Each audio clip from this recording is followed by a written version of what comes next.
Oh, this. Hey, what's up, you guys?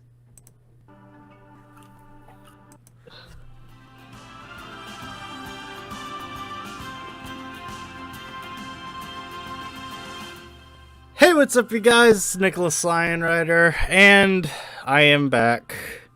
How is everybody doing? I have about 50 viewers, so apparently you missed me. I'm surprised. So yeah, I'm sorry for the delay. It was a couple of little things I had to do, but yes, how is everyone doing today? I am joined with a few buddies. So I have Croco, past co-host. He's been here many times. Hi. And then I think two newcomers that have never been on my channel, which are Forge and Sib. Hello. Hello. Which Sib has a YouTube channel. You may know him as, well, actually, Surrey Gaming. Yeah, I was like, I forgot, what's your YouTube again? Surrey Gaming. He's another Planet Zoo YouTube channel / recreation channel, but he's a European, so you know. Apologies for my English. But yeah, so how is everyone doing? Obviously we have a lot of catching up to do, because today marks the 3-month anniversary, or 3-month whatever. It's not an anniversary because it hasn't been a year, but 3-month hiatus period is today. So yeah, so I guess we have a lot to discuss. Obviously, a lot has happened. When I last left you guys, I had a hostage video where I was basically just saying, you know, I'm going on a hiatus, goodbye, and then that was about it. And I kind of addressed a little bit on the last Capron episode, because I joined Leaf for that one. But basically, long story short, I'm back. I had to leave for a handful of reasons. Those who I, am close to, pretty much know all the reasons. Part of it's mental health, part of it's some other stuff, but, obviously, that's my business, so anyone who needs to be in the know is aware. So, I guess first thing I want to address is, well, first off, I can address the thing because we're all here for it. So this has been a collab project that I've been a part of recently. So this is Cambridge Zoo. So this was kind of started by me and my buddies. So this was me, Forge, Sib, Croco, Leaf, Crocs. San and Crocs, yeah. Crocs and San, yeah. So a bunch of people, pretty much all my past co-hosts, pretty much all people who have been past co-hosts, and then Forge and Sib. And this zoo is a classic zoo, so it's like a classic city zoo, and it takes place in Boston, because of course we had to put it in New England, because if we didn't, Leaf and I weren't going to do it. So this is the reptile house, so I did the exterior. So as you can see, it's probably one of my most proud builds. I'm not gonna lie. I really like how the reptile house came out. It looks really nice. I gotta give a shout out to Ricey who did the font. So because believe it or not, this zoo, we have all resisted, mostly due to Croco, but we've all resisted using mods up until this point. So this is a completely mod-free zoo. Well, save for the animals, but like no modded scenery. So I had to get really creative with some of the stuff. So like I said, this is the exterior. So I did the whole design. I tried to go for a black slate roof opposed to the traditional copper roof that a lot of city zoo builds usually do, just because in Boston we don't really have many copper roofs. Like, that's more of a New York thing. So just to stay in line with like the kind of New England idea, it was a black roof. And since Croco's here, I will show off his interior. Or do you want me to show it off? I don't know. Sure. It's not done, but you can go right ahead. Yeah. So Croco did the interior. It's very obvious. Obviously, it's not done, But general layout. Yeah, I it's like yeah. If I zoom out quick, the majority of the zoo is not done. It's been a very chaotic, collab where, like, as you can see, we're just like placing individual habitats down. We have a general layout that I'll kind of go over, but like, the majority has just been kind of do your habitat and then pass it to the next person, that sort of thing. So it's been a bit haphazard, but over here is the Nile monitor. So that I did make some murals that we're gonna put in the backdrops of this, so it's not gonna stay as brick. But we have the Nile monitors here. This is the alligator interior. Exterior, they're not done. Over here we have the the lizard section. So we have over here on the left is the alligator interior, and then on the far wall over there is the amphibian section. And since there's not an even number of lizards, I just decided to scatter them through the reptile house. Ah, okay, yep. So yeah, so we have a couple of lizards here. This is the amphibian wall, so you have all of the amphibians along here. This is gonna be Gharial, I think, interior. Gharial is, yeah, back there. Yep. So that's more Nile monitor. This is Cuvier's dwarf caiman, which they have a really big habitat. Really not done yet. Yeah, it's you know, like, I'll just go through it. So then you have the iguanas. This is the, like, snakes. So all the snakes are over here. And then this will be the Galapagos tortoise habitat. Yep. So that's the reptile house, so that's good. Across here, this is the elephant house that I helped. I mean, the elephant exhibit in general has been like a big collab. Forge did the majority of it. I kind of helped him get the design. I basically peer pressured him until it was roughly the Bronx Zoo elephant house. I'm not gonna lie. But basically, yeah. So this is. I mean, it's obviously the shell of a building. It's not done yet. But the majority of the elephant habitat exterior is done. So that's. It looks nice. It was a lot of fun. Cause yeah, what'd you base it off of again? Was it honestly Brookfield? Like a little bit of Brookfield, a little bit of Bronx, a little bit just fantasy. Yeah, it looks good, so I like it. So we did African elephants. So they wanted to get my top 9 animals in the zoo, so we're kind of going through. So it's African elephant, black rhino, giraffe, zebra, lion, tiger, polar bear, and hippo. Gorilla. Oh, hippo and gorilla. And so that's the elephant exhibit. I'll swing back to the front of the zoo. So this is more stuff that I did. So here is the sea lion pool that I designed. Oh, yes. So this is probably the most done section, I guess. So this is going to be right by the front entrance.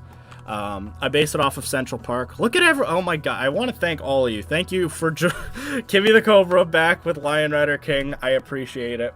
Which, I guess, by the way, I should address that. There are some changes to Lion Rider King that I want to mention. So, obviously, there were some people who were supporting Lion Rider King for a while or whatever. It has changed now, so you once upon a time got like a free mod or whatever.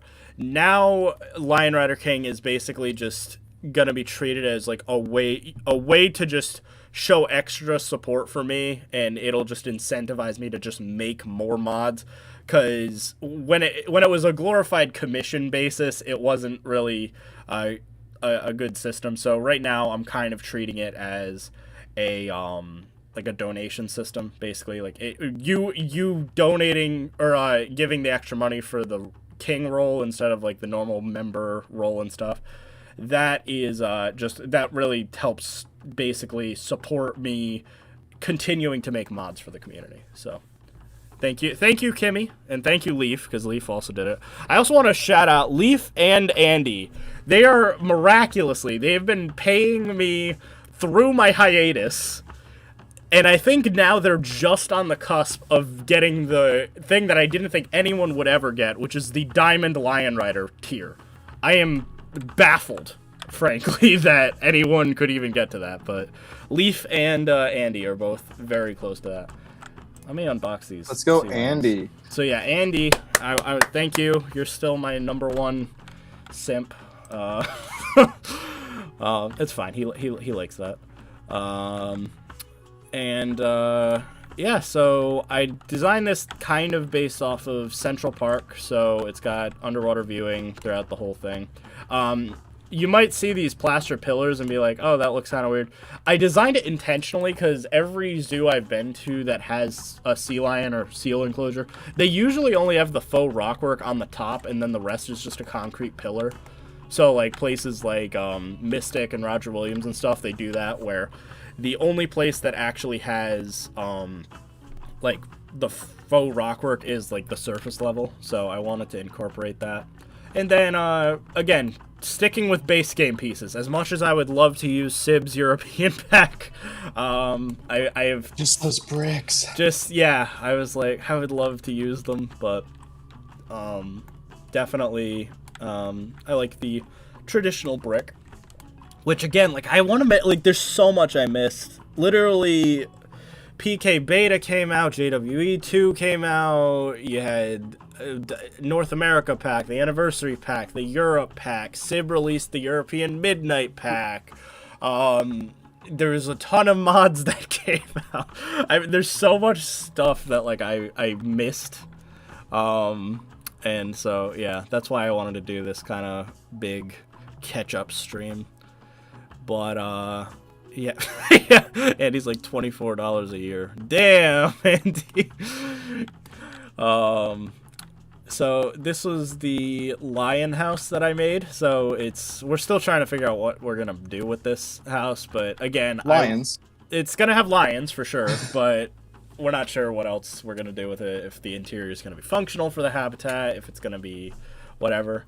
I wanted to use modded pieces, but I couldn't really figure out, a good solution. And we have very limited pieces. So I tried to use as many of the lion and big cat statues as we have available, but obviously I'm very limited. So I apologize if it's not the prettiest looking building.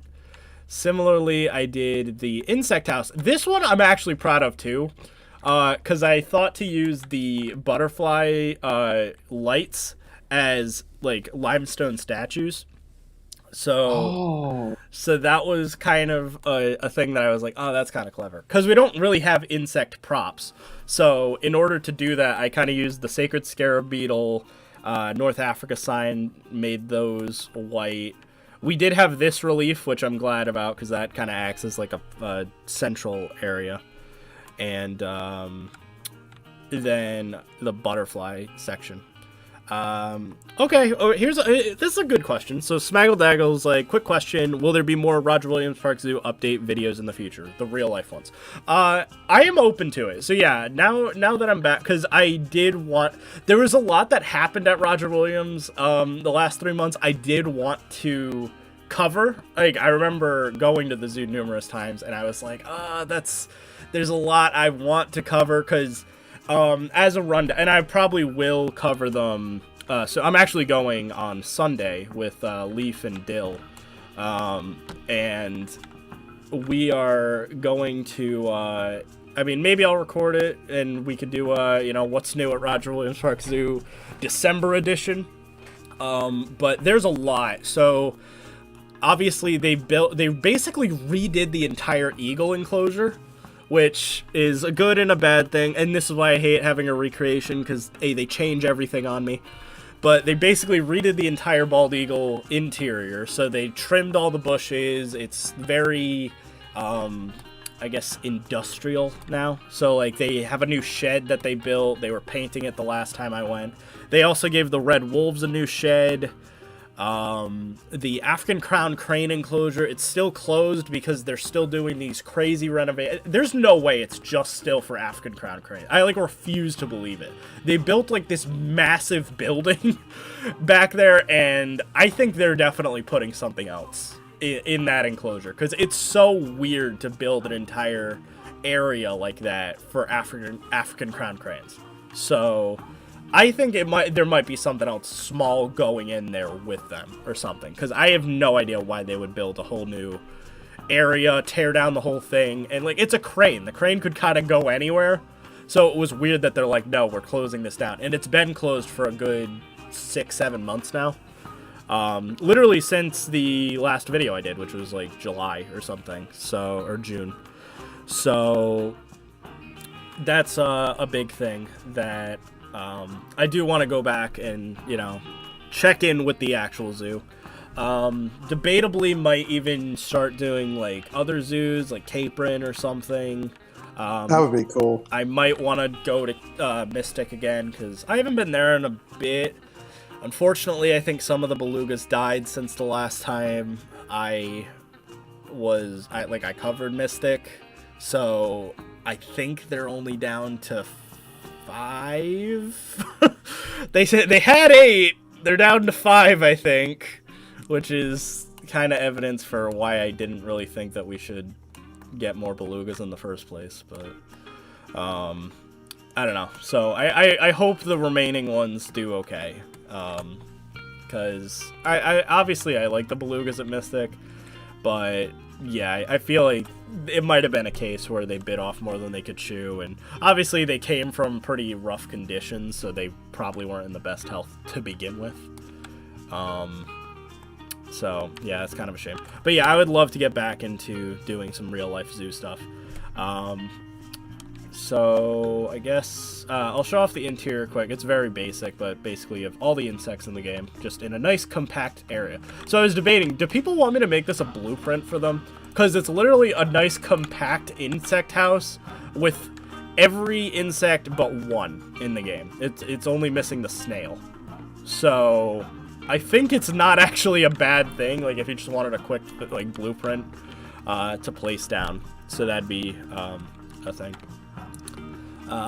So yeah, so that covers pretty much that. Next up we have the Ibex enclosure, which this is awesome. I love the archway. So that was San's idea, but Forge did the habitat before Europe Pack even came out. It was the first thing that I did in the zoo, I think, besides the city. Yeah, it was like besides the nice city backdrop, which is cool. Have you seen it at night? It's really cool because it lights up. No. It lights up, so it looks. Oh, that's so cool. It looks really cool at night. My favorite is seeing it through the Asia section, like through the bamboo. Yep. So this is the Ibex enclosure. This is going to be for our like kind of North America trail section, which I can kind of show here. So this is the only weird thing. So I think San needs to make another viewing for the polar bear back here, because it doesn't really make a lot of sense how he put the viewings on the other side if it's supposed to be part of the North America section. But so you come around here. So this is the polar bear enclosure, which this looks really cool. So I like this. He did such a great job. Yeah. So it's playing in the water. So that's cool. So you can kind of, I think, yep, there's an underwater viewing down here that you can kind of look at. And then up here you have the kind of main viewing, and then we have a secondary enclosure, which is kind of like the more modern enclosure, I guess, which is over here. So that's kind of nice. Sorry if I'm just bouncing around. I think he based it off of Philadelphia, I want to say. Yeah. Philadelphia. Yeah, so definitely looks cool. Thank you, Basic. Thank you all, everyone, for the welcome back wishes and stuff. I do appreciate it. Let me look at the Ibex. I really don't really see any of like the new animals. So here you go. Here's the Ibex. Here's my review. The Ibex looks like a goat. I love the sound design that this and the doll sheep have. Like hearing it go across the rockwork has been so fun. Oh, I don't know because I don't play with audio on.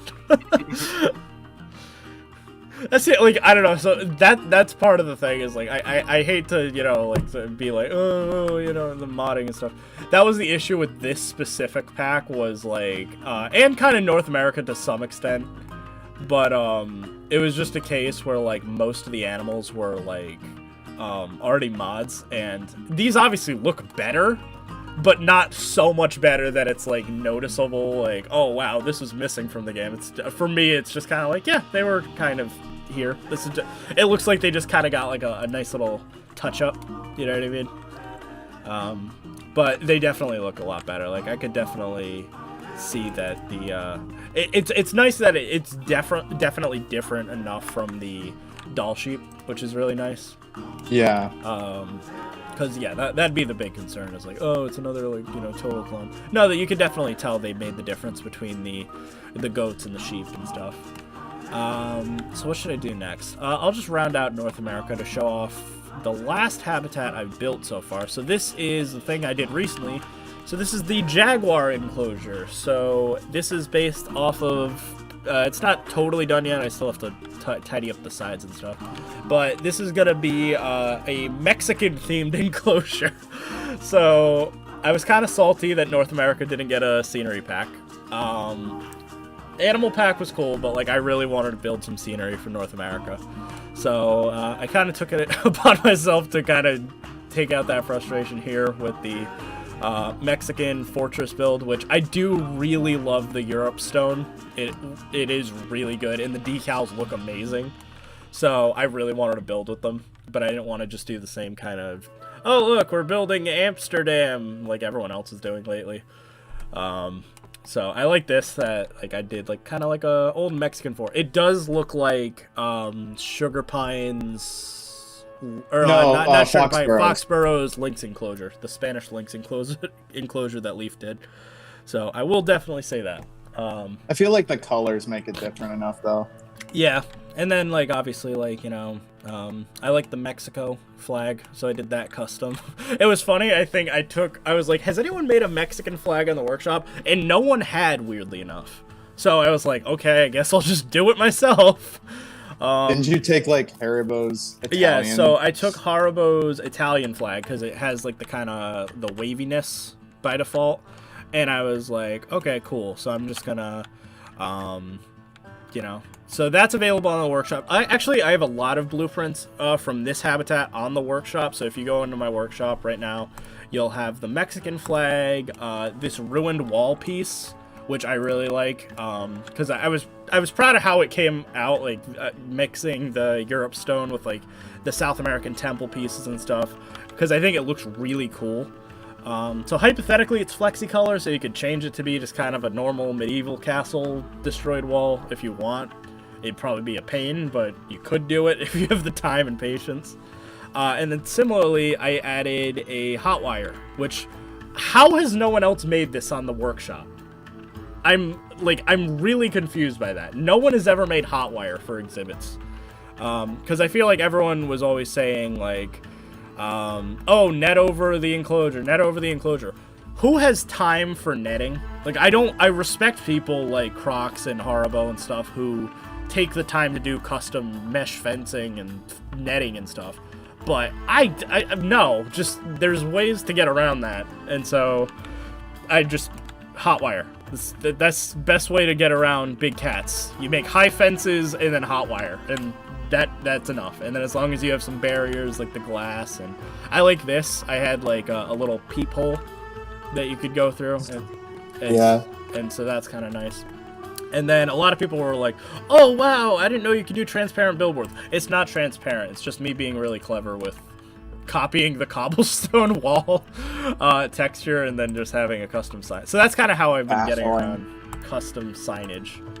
So that covers that. We'll go into Sib's little area real quick. It's so good. So as some background, we were thinking for our children's zoo area, we wanted to do kind of like a fairy tale theme. To kind of go with like some of the new European pieces and stuff. So I really like that idea.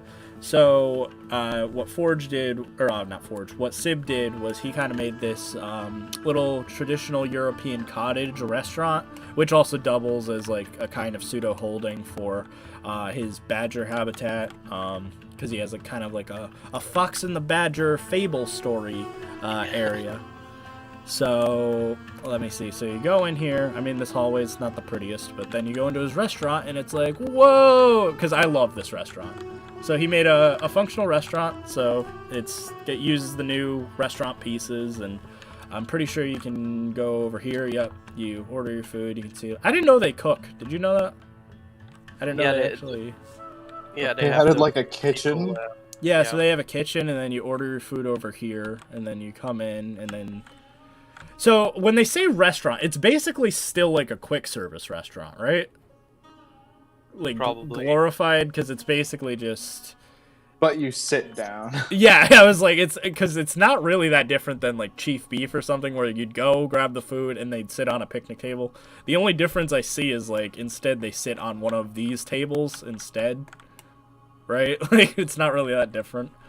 But I don't care. These new chairs and stuff look amazing. Like I want to thank Leaf for kind of filling in the void of the prop tier list for Europe Pack. I probably still will make my own, but he had an extremely similar idea to what my tier list would have been. See you, Zoof, by the way. So let's see. So, but yeah, I love how you use this as like a rug. That looks really cool, and the stained glass fits nice for this. Like I think the stained glass, not many people are gonna use it overall. But it fits this area specifically just because it's supposed to be like a children's museum. Specifically around fables and fairy tales, so that's kind of cool. Then we have your badger habitat right here, which looks nice. It's very spacious. Oh, you actually added the burrow and stuff. That's cool. Yeah, I do like the burrow system. I do like it, but I have noticed like you have the screens that you can connect to view them, but each time or every time you send over the file through Steam, it gets reset. So that's a little bit of a thing I noticed. Oh, that's no. Oh, because is that what the empty screens were in here? Yeah, that makes sense. Yeah, so it just seems like that's just like a issue. But you can follow the path here. Here is, I assume, your fox habitat. Yeah, it's not finished. There were some things that definitely need to change. Like I think it was San who pointed out that kids would stick their hands through the fence. Oh no! The wooden fence, and that wouldn't be that safe. Wait, where? Like over here? Well, I'm watching the stream, which is a bit late. Sorry. But, yeah, basically that wooden thing with holes in it. Yeah, that makes sense. So. Sorry to interrupt the stream, but Nicholas, could you just stream for us so that we can see what's going on too? Yeah, give me a sec. Okay. That I can do. There we go. So we'll do that. That looks good now. So now, let's see. So we're back. So what's funny is a lot of people, me included, looked at this and I went, oh, I didn't know that the Arctic Fox sign was flexi-color. That's cool. And then Sib's like, oh no, I just traced the whole thing. So it's actually font pieces. And I'm like, that. Oh my god. But like, part of me is just like, if you were gonna do that, why didn't you just make custom art and like copy that then? Though I will say I respect it because it's probably a bit more useful because it's at least in line with the other North American stuff. Yeah, so the idea behind this was like, you know that foxes sometimes steal burrows from badgers? Yeah. So I want like the badger to be, oh no, not the red fox, he's gonna steal my burrow or something. That's profiling, man. That's horrible. Racial profiling, but in Planet Zoo. But yeah, so then you go through here. Sib also has to do an otter habitat right here. And then we have a bunch of other stuff for the fairy tale section that still isn't done. I'm going to do like a 3 Little Pigs section, a Goldilocks section. My favorite thing is we're going to have a Komodo dragon at the end. Yeah, for like... In like a dragons. fortress. Yeah, we're going to have like a little castle and stuff. That's going to be fun. And then I guess this is the most done area. And that is... the Asia section. So I don't know where the entrance is. It's here. Oh, here we go. So here we go. So here's the Asia section. I'm gonna save that for a minute. But first off, we have the Babirusa habitat with a Malayan tapir in it. Are we still keeping that in here? We should. Because I know you had an area. I know you marked an area for Malayan tapir. So I'm kind of in the same boat. Like maybe move it, but or maybe they can rotate or something. I don't know. Okay. I will say, because Carl, sorry if I'm not pronouncing your name right. Carlisle Cullen, yeah. To answer that question, you may get a Christmas gift. You may get a Christmas gift. Because I didn't say Safari Pack was done. So yeah, you may get a gift. Possibly for more than just Safari Pack. If I can get it done in time. I don't know if it'll be done for Christmas. But Safari Pack, you may get a gift, as well as India. Ooh, secrets. So, yeah. So, just as a little teaser, I am not done with those packs. I still had plans, and some just needed to be delayed a little bit. So, yes. So, there you go. So there is some stuff in the works. Similarly,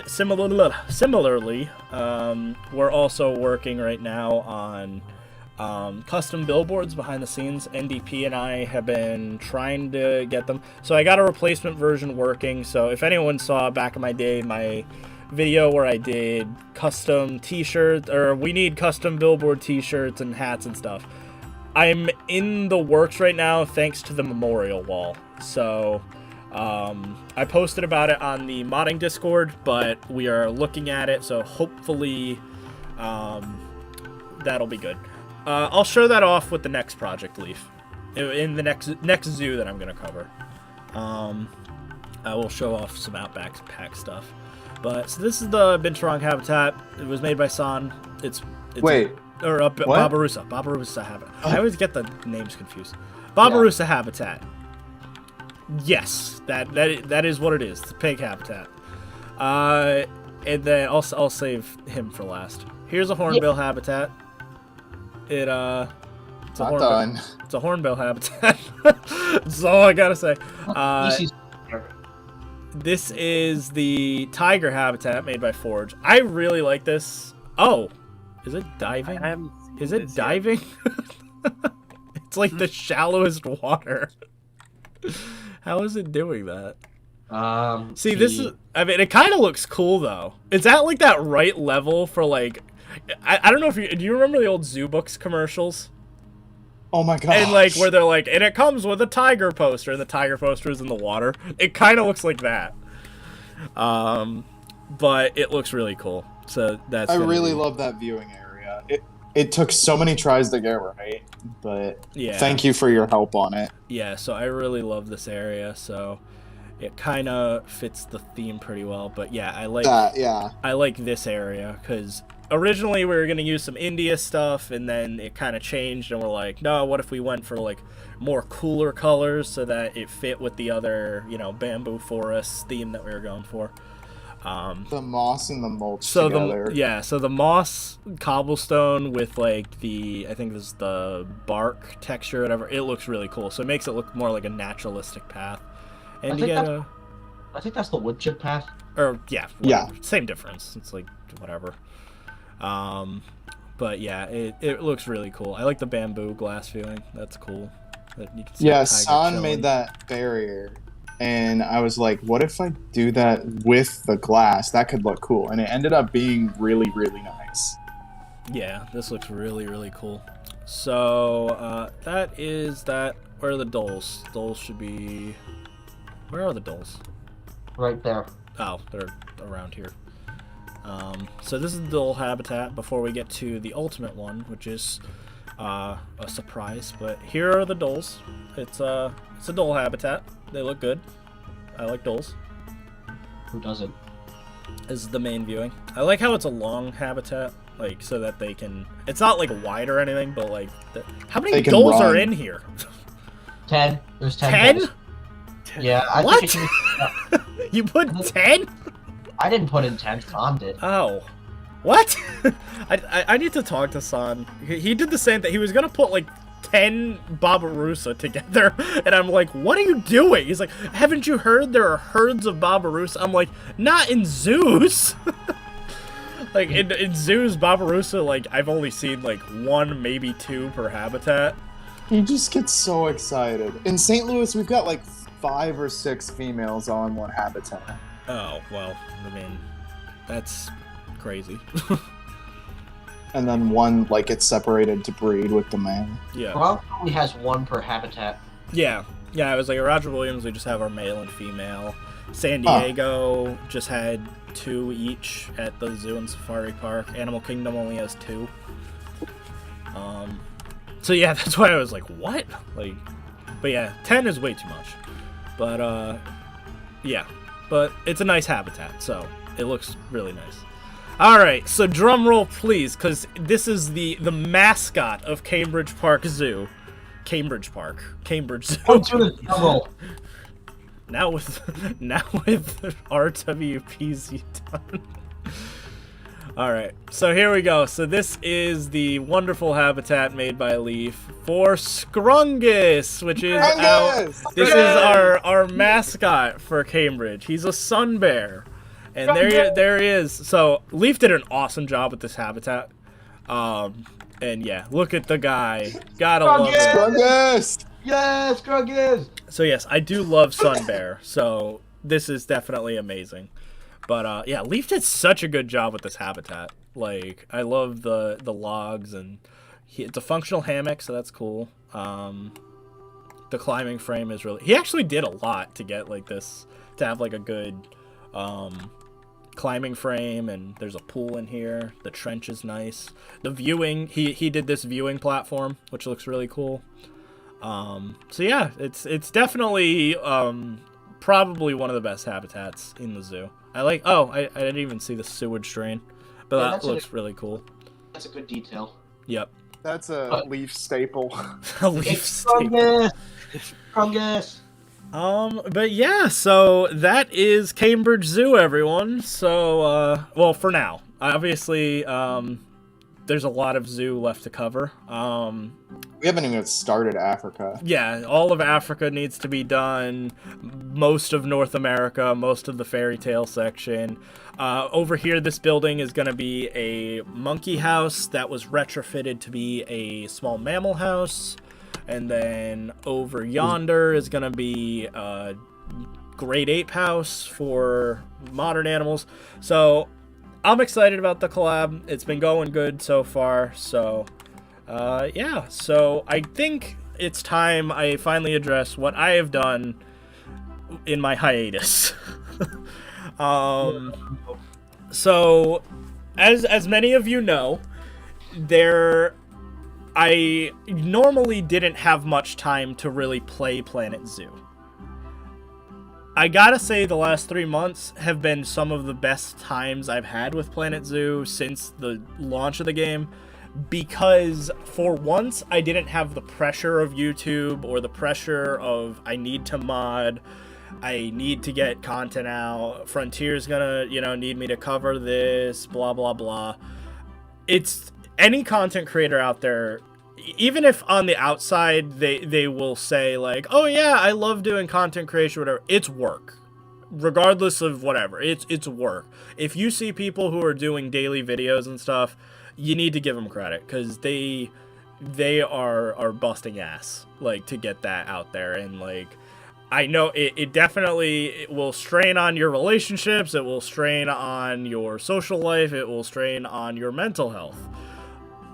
All of these things are true, and I've seen this with all of my close YouTuber friends and stuff. So stepping away from it, I was able to just, for once, just not be beholden to my viewers or, getting a timeline out or whatever. And so I just started building a zoo one day, and that would be the zoo that just loaded, which is hold on. San Leone! Yay! So this was a zoo. This was a zoo that I wanted to do for a while now, which is clearly, I wonder what zoo this was based off of. Any guesses? Is there any ideas? Brookfield. Kangaroo.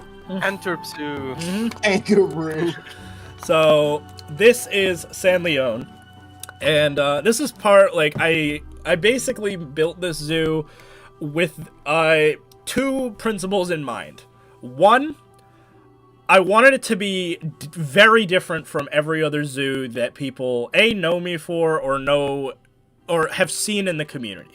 Like, as an example, how many times have you seen a boring tan or gray realistic exhibit where they're like, hi, we based this exhibit off of the entrance from this random European zoo, and then I built a gorilla habitat that looks like every other gorilla habitat, and then I built a kangaroo walkabout. Wow!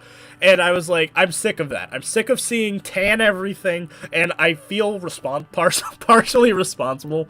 Because even people who started making, stuff using the Safari Pack, I feel bad because I ruined everyone with the color palette I gave them. Because everyone wants to use, let me find some room. Everyone wants to use all of the wood and stuff that I added with the Safari Pack. And I get it. It's a lot of browns and grays and stuff like that. And it ends up making everything look real. Oh, that's the wrong piece. Oops, teaser. But if you just use the default colors and stuff that I gave everyone, yeah, you're gonna end up with a really boring color palette. So I was like, let's just do the opposite. Let's just make everything super vibrant. And I wanted to base this obviously off of San Diego Zoo. And the other thing is, I'm sick of temperate zoos. So that was the other thing. I was like, it technically is in the temperate map, but it made sense. Because normally I play with the texture pack on. But basically, I was like, I want to make a California zoo. Something totally different than what most people see, other than, I guess, Balboa, which is also San Diego. I was like, I want something totally different. So as you can see, I cranked up color values. You have bright oranges and greens and yellows and blues and purples everywhere. So that was the whole idea. And then the other thing was, I don't care what mod I use. This zoo is for me and me only, and I don't care. If I want something, I am not building it piece by piece. I am not caring if it's, whatever. So I literally there are specific mods in this pack that only I have. So as an example, this is an actual piece that I created, and this will not be released or whatever. It's just exclusively for this zoo, and I have a bunch of custom signage and props and stuff just for that. So that is the idea. So yeah, so basically, obviously I use some stuff I made obviously for the Safari Pack, like the lion statue, etc. And then my logo and stuff. But obviously a lot of stuff, you'd probably be like, oh, how'd you get this font? Or this I see that you use the Safari font or the San Diego font for this, but how'd you get this custom sign? Oh, well, it's because I made it. Yeah, it's a custom piece. Literally, I have a bunch of stuff like this, so I'll walk you through. So front entrance, very similar to San Diego's, obviously, pretty much down to everything. So the other thing is, it's a mixture between the zoo and the safari park, so it's both combined. So if we walk through, I literally stole these murals directly from the safari park. So these aren't actually from the zoo, they're from the safari park. But when you first enter the park, you have these beautiful murals, and then you go in, and then this is where I immediately differ from the zoo, because everyone's like, oh, you gotta do flamingos in the front. I'm like, no, we're doing an Australia section in the front. So it's partially based off of San Diego's Australia section. So this is a koala/wombat habitat, and I can finally show off some of the stuff I've worked on where, like I said, custom signage. So I literally made custom pieces and signs for stuff I wanted. And artwork. And artwork. Everything in the zoo is pretty much more custom than probably most custom stuff out there right now, where it's like, oh, I built this. It's like, no, I literally, like, from the ground up made an entire piece just for this. Now, in the case of some of these signs, Leaf liked my artwork so much for San Leone that we are going to be including at least the animal signs, like the I'll show you a few of them, like the koala, and over here we have a kangaroo sign. So this stuff is going to be available inside of the Outback Pack when that comes out. So be excited. So you will be able to get some of these signs and stuff. But if we keep going, I have a macaw habitat right here. So right at the front, you have a macaw habitat. I haven't made the billboard for them yet, but basically they're going to have similar signage to all of these, where I made custom little fun fact billboards and stuff. And then you kind of have two options, so you can kind of look at the koalas over here. There's going to be a wombat on the ground as well. And then this is the Tasmanian devil enclosure. So I don't know where they are. We'll find them. But here it is. Here's the Tasmanian devil enclosure. I made this little sign, so I'm going to have signs of the 3 Tasmanian devils, which I thought this is adorable. Like, I love the Meet Our Angels sign I did. It's amazing. So this is all using some of the custom fonts that were from the Outback, or the invisible font, or editable sign from the Outback Pack, so that's nice. So, like, for the little halo, I just used, like, a 0 and then rotated it. And then here's the Tasmanian devil sign, which I kind of like the Tasmanian devil sign. It looks really good. Are those extra tall palm trees modded? Actually, no. So believe it or not, these palm trees aren't modded. They're actually, you can get them off the workshop. I just found like 8. Though, that being said, I probably am going to be making some modded palm trees at some point. Because as much as I like them, they're made out of pots, I think. So, your baskets. So, like, from a distance, the tree branches, or the what are they called? Trunk. The trunk of the tree disappears. So I'm probably gonna make some custom Washingtonians and Mexican fantail palms and stuff.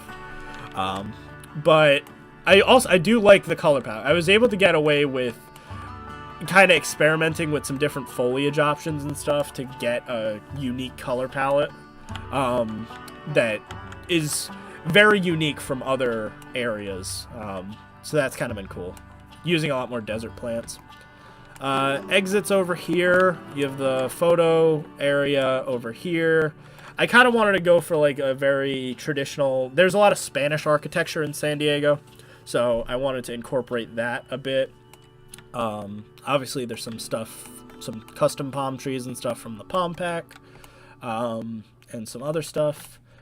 Over here, this will take you to the gondola, which I've been trying to turn it into an accurate version of San Diego's Skyfari, where it's more of like a bucket system, because I hate the in-game gondolas, but I have custom supports all the way through, and that'll take you from one end of the park to the other. So that's kind of nice. Coming back over here, this will take you to another couple of viewings for the Tasmanian devils. So I like this. I made this Tasmanian trail area, but my favorite thing is there's nothing but Tasmanian devils in this entire trail. So it's literally all just the same habitat, and we were saying this is exactly what San Diego would do, is just make an entire area just for one animal. And so, yeah, where are... Oh, I think I took all my mods out, that's why. I took all my modded animals out because of the update, because, they, like, clip into the ground, right? Like, that's the issue? Yeah. Yeah. Just don't move. So, this is the cassowary enclosure. So, here's your cassowary sign. I still have to add the little blurb and stuff. So, obviously, this zoo is not done by any metric. But it's kind of nice. So this is the cassowary enclosure, and I think it's nice. It's a nice little pit enclosure, I guess. This is the kookaburra enclosure right here, using one of my prop birds. So that's kind of nice. Kind of small, but, you know, makes sense. It's for a kookaburra. Then you get this kind of cool little path, so you're gonna have the access to the wombats. I might do wallaby in this little section, because it is a big area, but I'll have to see. And then red kangaroos. I like this area. I was inspired by some, there's some like cool rock formations in the outback that have these kind of cool, like almost floating rocks and stuff. And I liked how, with this project, I can kind of make it like, there is no budget because they're like rich. So I can kind of do these crazy, over-themed habitats and stuff, and it doesn't look weird. And it helps with the color, so that it looks really cool. So then we'll come through here. So I want to mention again, I did some custom signage for stuff. So this is the Bilby queue. So this is a custom sign that I made again just for San Leone. And it is literally just adorable. It's a Bilby barbecue stand. Shrimp on the Bilby. I hate selecting it though, because I think this was one of the signs I made before we got custom colliders. Yeah. So I don't know. Anyways, it's a custom sign. That's all you need to know. So that will be a that's a custom sign. Now you're probably like, oh well, I want a Bilby sign. Well, luckily I did make a version that's generic that will be in the Outback pack as well. So if you want a generic Bilby habitat, that will be there. So this is going to be a Australian Nocturnal house mini section. So you're going to have, well, not Australian, but like Oceania, because when I'm done, it's going to have Bilby in one habitat and then Kiwi in the other once Bongo is done with that mod. So obviously there's a lot of stuff on this side that I can, I still have to do. But if we keep going from the front, again, this is very similar to San Diego. This is the, I guess, Monkey Trail and Forest Tales section.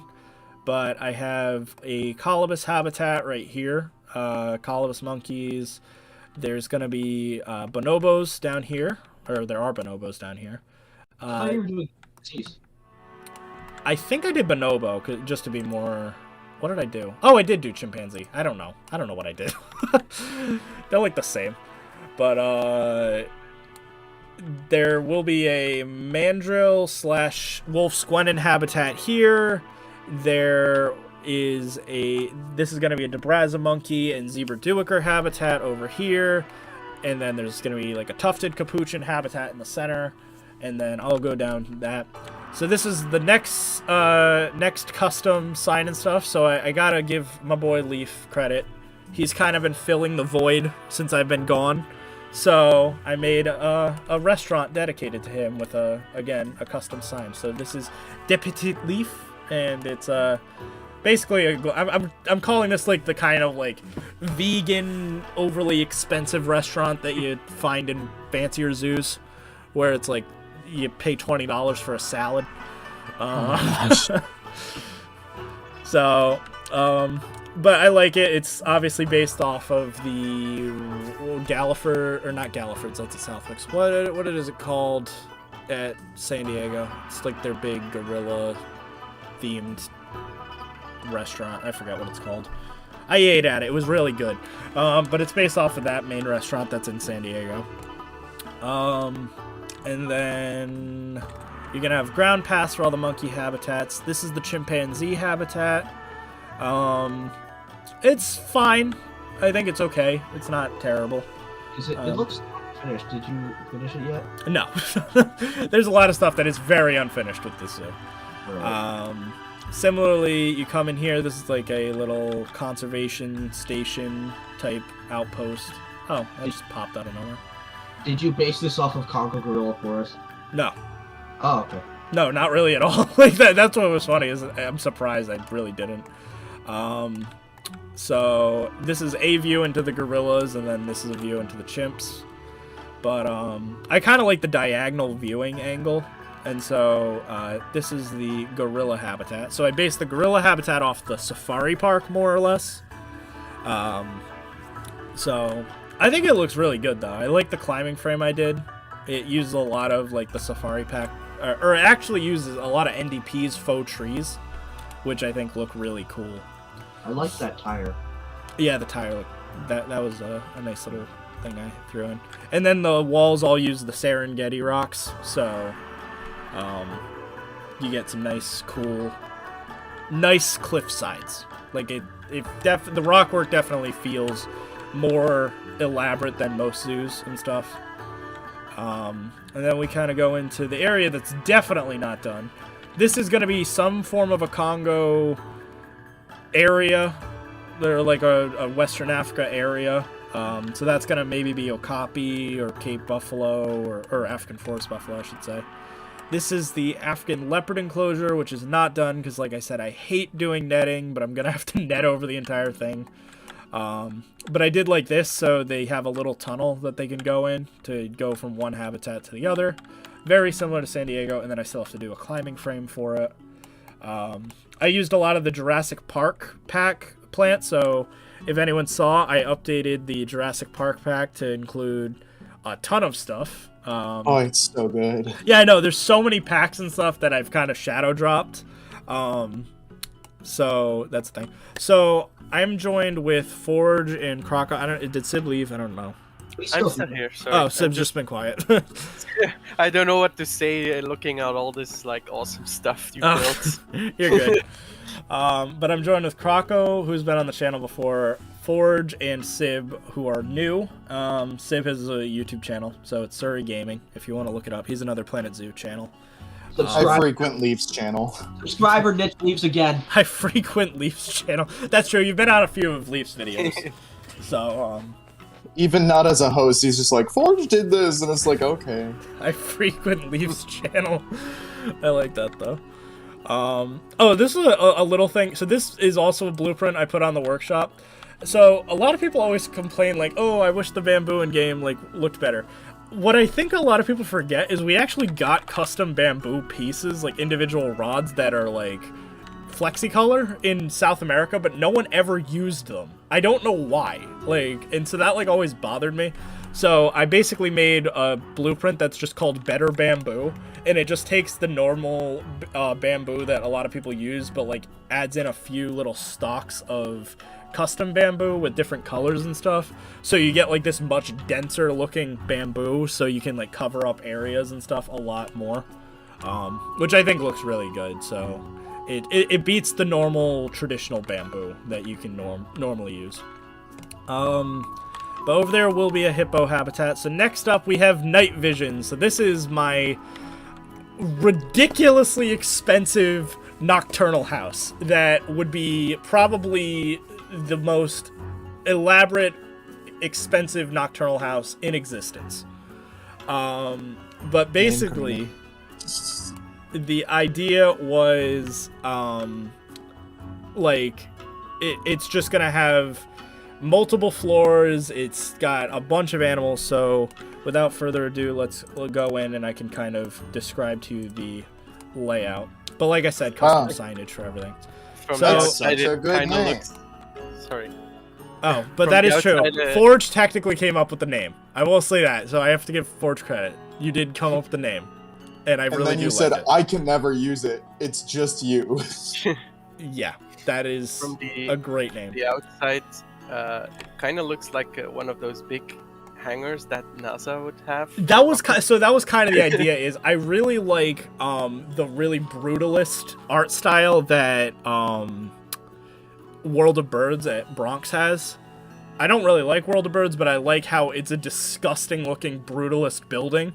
And I kind of wanted the same thing, where I wanted it to just be like, they don't care about the appearance on the outside, just because it's so big that the only way to justify it was if it was this gigantic concrete monstrosity.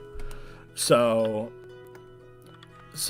if we go in, so I kind of separated them vaguely by continent. So you start out, this is a platypus habitat. So someone asked, do you have platypus? This is the platypus habitat. So there is kind of a cool little vibe to here. So it's again based sort of off the Safari Park's platypus habitat, and I do like it. It looks cool. I like the lighting and stuff I did. I was able to get away with some stuff. There's a couple of small Australian nocturnal animals. I think we got the cockroach and one of the snakes. Yeah. So the death adder. And then immediately you go into the next room, and this is the, I guess, Africa section. So this is a fennec fox habitat. This is a African sandcat area, kind of based off of national. Over here we have the aardvark habitat. Again, I really like this billboard idea I did, so that's kind of cool. You know it'd be cool if you had like speakers that played nighttime sounds like crickets and frogs. Yeah, I could do that. Like, that seems doable. Because, like I said, I am not afraid to use like billboards and audio and stuff in this zoo. Like, anything to make it as good as possible is my goal. This habitat, I have no idea what I want to do with. Part of me is like, just leave it empty, and I can just do like to make it more realistic, literally just have like, oh, the animal that was in here died, and like they just don't have a replacement yet.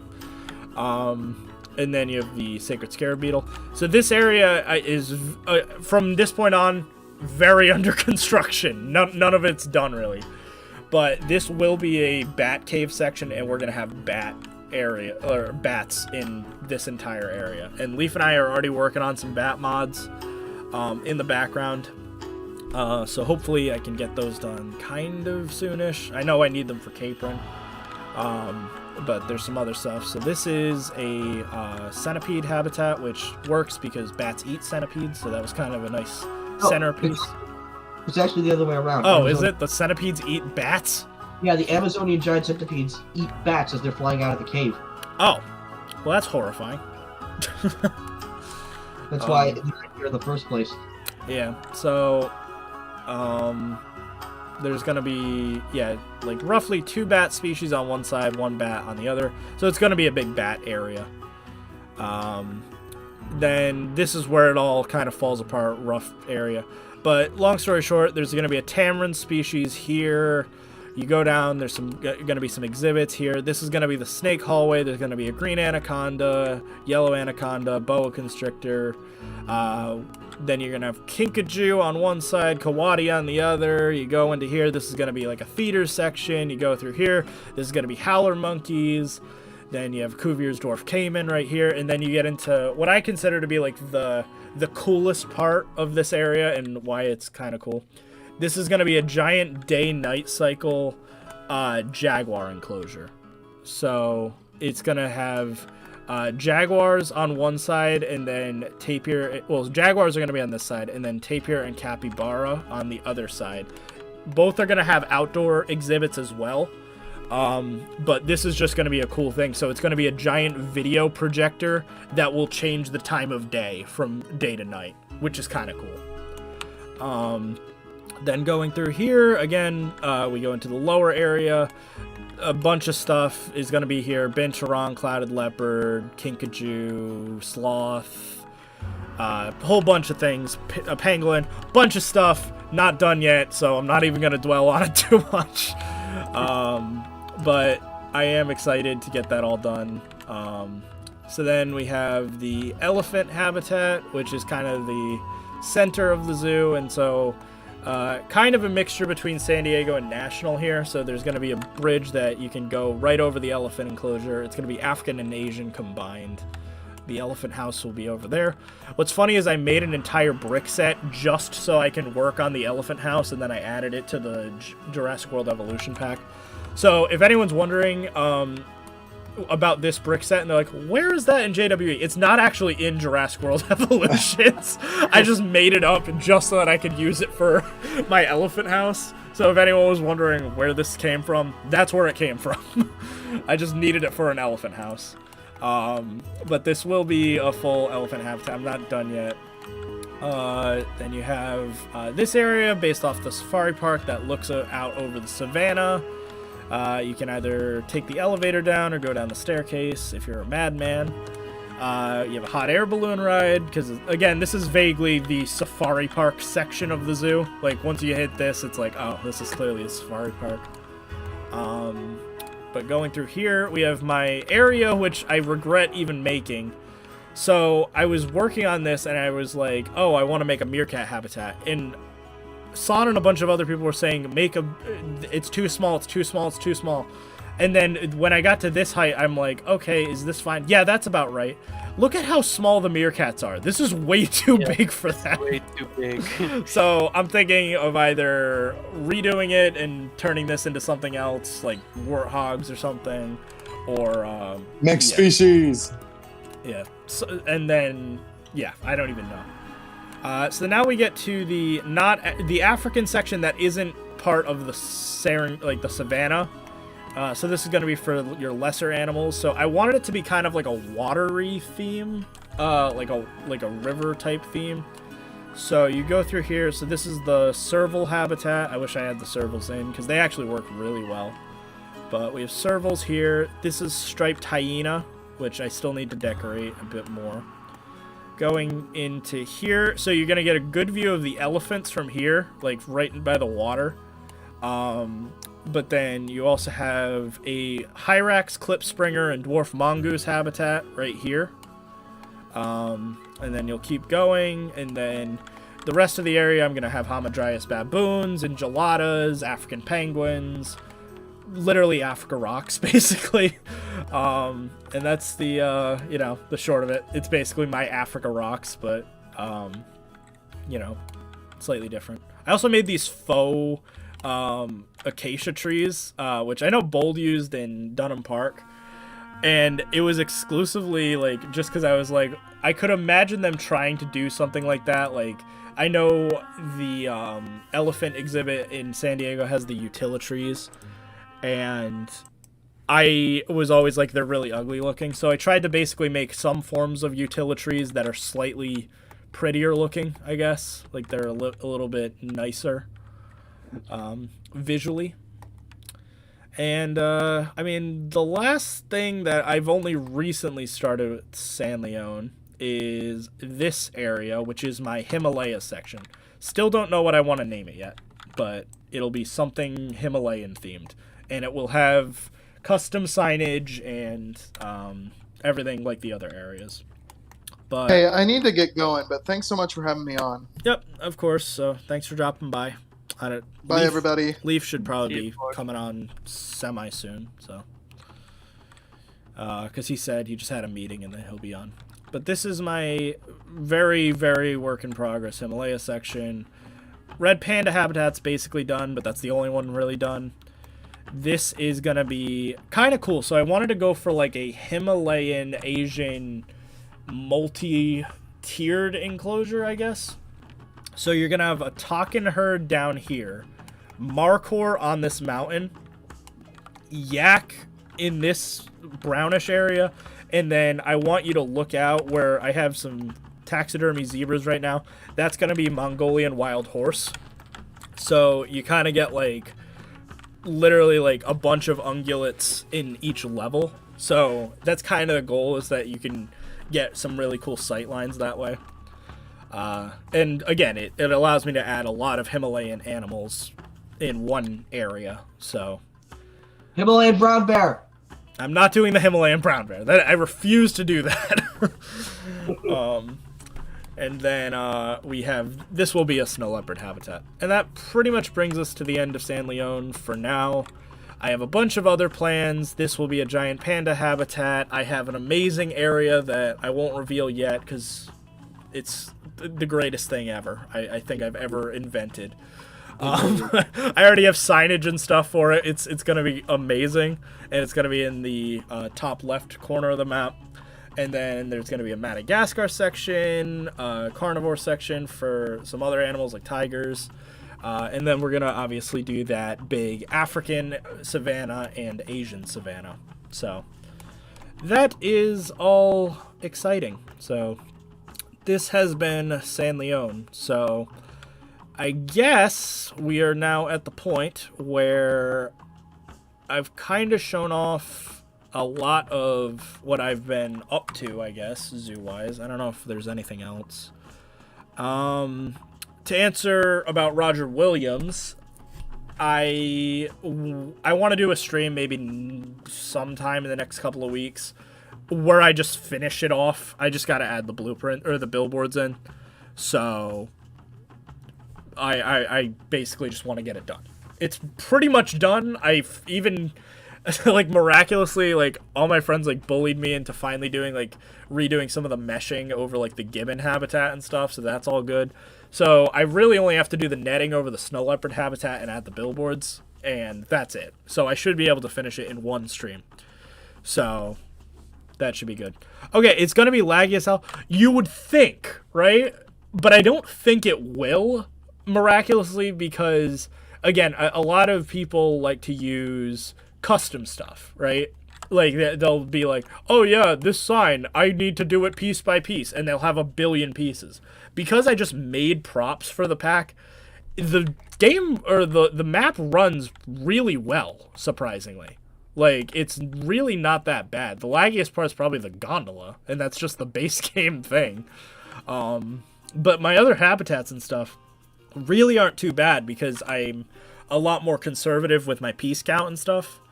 So as an example, I know some people, like on Bro Nation or something, they would see like the brick for the elephant house and be like, I could do that piece by piece. Then it would be really laggy. Instead, I opted for, no, let's do the optimized thing and make it an actual wall set. So it's literally, 6 polygons per, piece. So it's, I don't think it will be as laggy as people think. But obviously, I still have a huge, huge thing to do. So, wish me luck on it. So, yeah. So, I guess at this point, I guess I can ask you guys. Should I build in San Leone or Cambridge? Cambridge? Yeah. Okay. I don't know what was on the list of stuff you still need to do, but... I basically can just continue work on the, what's it called? The North America section. You're right. So yeah, let's just jump over to that then. So Maybe... Oh, sorry. Go ahead. I was like, so we're just gonna do some live building. Maybe you could also make the spider plushes. I could do those too. So just as a request. So Croco has requested that I make some, what's it called? Some custom plushes based off of the ones that... By the way, Drac did a really good job on those. Drac, it's keyboard keeper. No, I'm saying Drac did a really good job on his koi fish. These look really good. Like, these are all pieces. I don't know how he did them, but they're very impressive, so good on Drac. But Keyboard Keeper did all of these plushies that everyone loves in-game. So, I think Leaf talked to him about doing some exhibit animal stuff, and I guess he plans to, but... Oh, speaking of Leaf, hi. Oh, hello, Leaf. Hi. How was work? How was Disney? Oh my gosh, Disney was great. I'm jealous. Oh, what's not to love? But what are you guys working on? Basically, I showed them off San Leone, I showed them off Cambridge, so I'm just gonna either work on Cambridge right now and or work on the spider plushie for Croco. I'll probably do the spider plushie first, because why not? It seems like sounds like fun. It seems like a simple enough thing to do. We only have, like, 4 spiders in the game, so that shouldn't be that difficult. Yeah, I'm just gonna basically recolor them anyway, so... But, so yeah, so Keyboard Keeper made all of these awesome plushies that everyone loves. And so they said they would work on exhibit stuff, but not all of them, and specifically said they wouldn't do the spiders. So I'll make some spiders. Weak. Yeah, so I'll do the spiders. So I'm just gonna take one of their... I'm like, what would be a good base? Probably this. So this is a solid enough base to work with. And we will just kind of make a spider out of it. All right, spider out of a hippo. Who could have seen that one coming? Any modder ever would know that that's exactly the logic. Like Sib worked on the Park. Yeah, literally Sib. I was talking to him because as Sib's been working on all of the what's it called? The dinosaur mods that you may have seen lately, like the he's porting over basically all the JWE dinosaurs into Planet Zoo, which I appreciate because that's awesome. And one of the things that he did was he made the Pachycephalosaurus recently, and I'm like, oh, what did he use for it? And then Leaf goes, he used the aardvark, and I'm like, what? What do you mean? And I did see it. It does work surprisingly well, but I did mention it probably would have been cooler if he used something like the doll sheep or something, so that when they fight, they would ram into each other. So let me see. Brazilian wandering spider. That's one of them, right? Yeah, so it goes Brazilian wandering spider, Brazilian salmon-pig tarantula, Goliath bird eater, and Mexican red-knee tarantula. Alright. So we will start by doing that.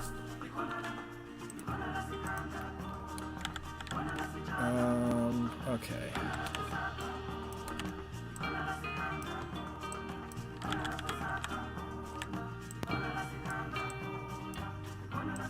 So, how have things been? I'm very tired. Holidays just take it all out of you, but no, it's been going good. I'm like finally back in the seat, and I'm like, I don't want to mod, I don't want to build, I don't want to do. You heard it here, folks. Leaf's going on a break. Yeah, you guys get 3 months. We're trading spots. Leaf's going on a break now. But yeah, that's pretty much it. I still have a few more videos lined up, so I hope people enjoy those. But for now, I'm just like staring at my empty maps, and I'm like, what the hell do I do? I feel that, and again, like that was literally like part of it where I'm just like, everyone gets like that kind of burnout, and it's just evident. Like as an example, I don't think it's any secret, and I'm gonna make this public right now. It's no secret that Drew has blown off 3 community showcases in a row now. Just saying.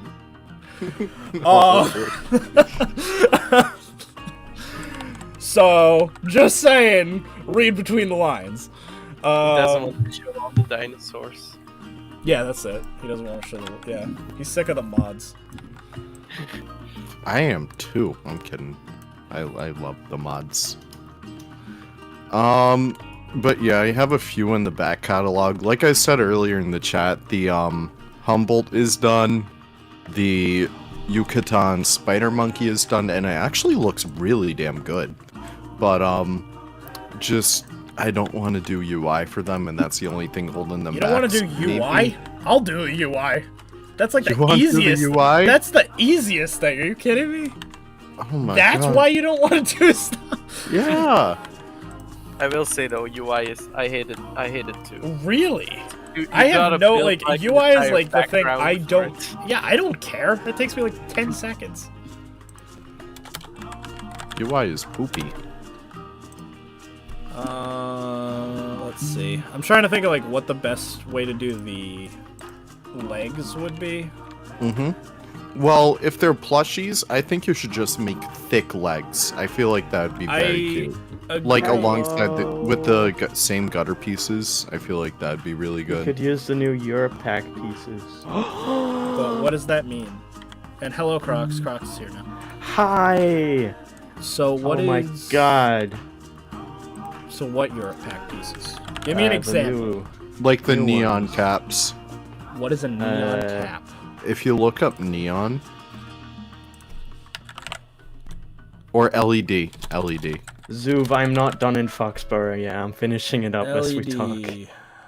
I'm almost done.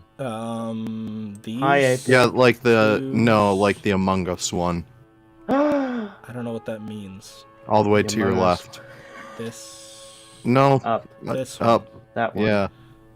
Or all the way to the right on that same row. There's another piece. That Or does maybe seem- yeah, all the way to the right actually. I think both of little those are big. bad. I would use the ceiling fan if I'm doing that. Those are too big. Are they? No, Yeah, these way look too like a long. good... Nah, you sink them. For what? Oh. It's too thin. Yeah, it's too long. It's coming out of. If you're making a spider, that's too long. Or too thin. But what animal is this? It's a spider, yeah. Yeah. A wandering spider. Yeah, I don't know, because I'm trying to figure out the best way to do the little... How is everyone doing mandibles. today? Pretty good. I mean, it's been a nice little return Christmas stream, that sort of thing. Oh my god. How's everyone in the with chat Roger doing? Williams done, will you release Nicholas LionRider pack? Will you release Nicholas LionRider pack? Honestly, I would love the San Leone pack. Hello? Saying, oh yeah, you can upload videos of that. Hello, I may. I mean, if people want to see more of San Leone, I will definitely cover it. Oh, I haven't seen it in so long. Like, if people want it to just kind of be like a Foxborough equivalent, I am fine with that. Because, again, Show like, off SeaWorld, too, that I'm working on. Oh, that's true. I forgot that was even a thing. I literally forgot we made a whole... So, again, like, since I've been gone, we've worked on so many, like, little projects and stuff. Actually, I know exactly what I'm gonna do. This is how clever I am. You ready for this? Wow. Peter. I can't believe it. He is truly modding. There we go. Imagine if this was how we had to model things. In Actually, Blender. yeah, using gutter pieces for everything. Yeah. Actually, do the gutter pieces... They might work in general, actually. Like they... For what, like the legs? Honestly, yeah. I mean, that one's a bit much. But yeah, I could totally see this, like, working as a leg.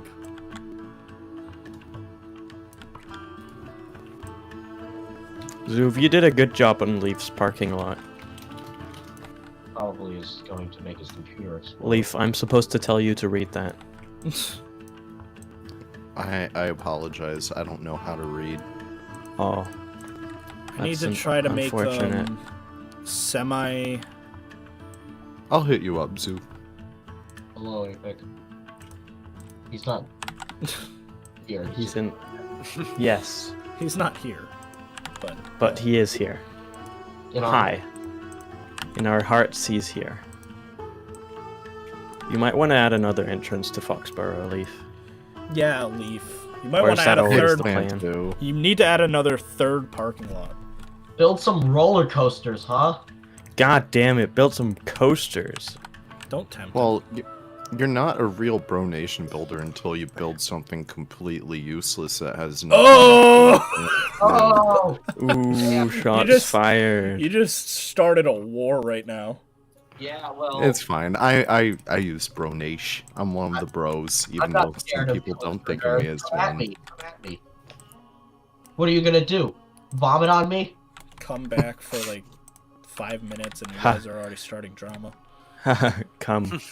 Oh god, I'm banned from Bro Nation now. I'm No. playing. No. Oh, Bro Nation in is other good. news, let's all congratulate Leaf. He finally got respect from Frontier. Woo! Oh, yeah. They finally... Woo. You guys bullied them enough until they sent them a package. It's true. But No, yes, that was- I am proud of you. Thank you. We gotta get you on there next.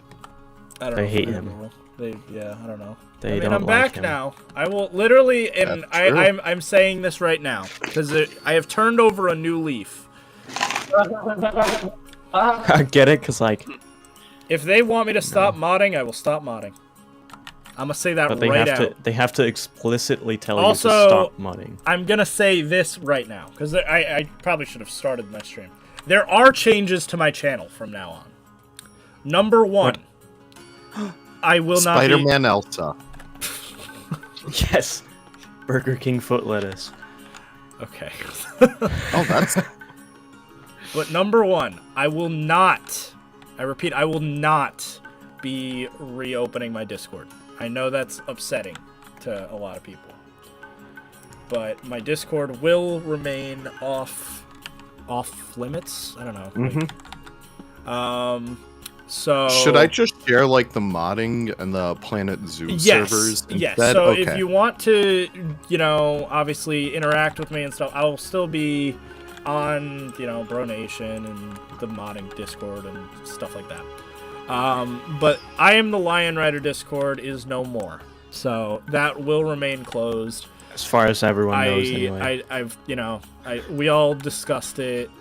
There's a lot of reasons for that were like, it basically boils down to the fact of, as much as I love you guys, I want to keep my private life and my YouTube life kind of separate.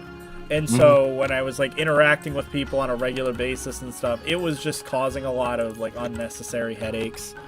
So for that reason, I hope you guys understand. I think I'm just gonna keep it to my community. You can comment all you want on my YouTube videos. You can, say, Nick, you're a lion killer, you suck, whatever.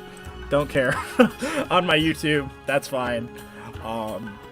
But we're gonna keep it that way. Now, like I said, you can always message me on the modding server or whatever. I don't care about that.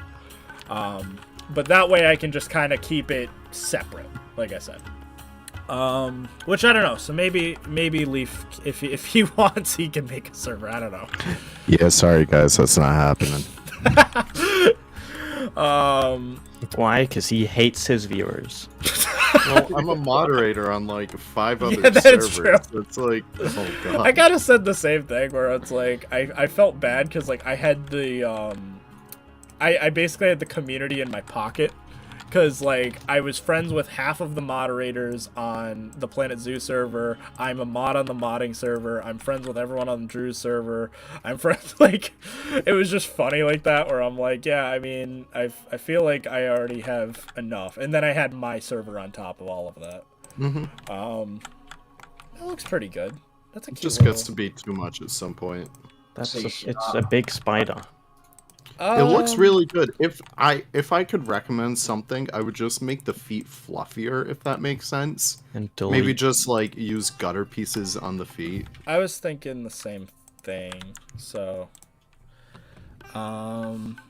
also, is it too big? I don't know. I don't think it's awful. I mean, no, it's fine. A lot of small animal plushes are larger because they have more intricate features. Yeah. So, but can you make a Brochula plushie? Base. I'm just wondering if I want to do this or something and have the legs kind of go in a little bit more, just to conserve on a little bit of space. I mean, if they want to do that, they can do it themselves. That's fair. You know, that is fair. Thank you, Croco. You have inspired me. But thank you, Croco.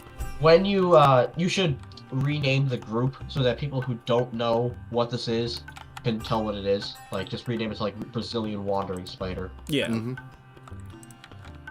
But yeah, I kind of agree with Leaf on the whole make the legs fluffier. Great again? So let's see. Yeah, like, those would be perfect for that. Just big old feet. Yeah, I think that I'd agree with that. And this seems like an easy enough thing. Like, I should be able to just color swap them. It's why, like, I get... It's why I almost want to get back into just making blueprints for people, too. Because I sometimes forget, like, how many people just use blueprints. And then I just see, like, a bunch of people where I'm like, oh, wow, that's, like, the top thing on the blueprint thing right now. Is literally, like, someone made a sign or something. And I'm like, I could do that. And then... How about a challenge for you? Sure. Alright, let me go get some reference pictures for you. It's not much, but I want to see you take on something very special to me. Sure. Perfect. His house. Yeah, just look outside your window. You can see it. Yeah. Hi, I'm waving. I'm waving right Hey. now. Everyone say hi to Back Leaf. you. No. Okay. I would No. be impressed if I saw Leaf outside of my window right now. Is your window over 4 foot from the ground? Yes, and I it's think all, then you also won't be all able the to way see him. over in Europe. So Is it over 4 feet off the ground? Nick, are you See, the joke is that Leaf are is you short. aware that when I told Leaf that he's about to overtake you with subscribers? So I said this. He's about to. Which is why he's coming back. Which is why I'm back, so that now I'm gonna stagnate his subscriber growth. So I'm gonna throw But some no, words out there for you. But that being Just said, really quickly. I do want him to get to 5,000 subscribers. So if you guys are not subscribed to Leaf, go subscribe to Leaf. Stop. tell your no. grandma, subscribe to Leaf. Tell your Yes. cousin, Subscribe to Leaf. Tell your dog, who somehow has a YouTube account, subscribe to Leaf. Yeah. I would agree with that. So yes, if you are for whatever reason not subscribed to me, subscribe to me. But but definitely subscribe to Leaf. Cuz he deserves it. He, like I said, he has been hauling he's been pulling my weight since I've been gone. So I do appreciate that. Gotta do those daily uploads. Daily even if they uploads. kill me. Then they will. Alright. Birds or monkey? What? What does that mean? Like just I'm in just general? asking you, Nick. Birds or monkey? I mean, I guess monkey. Okay, cool.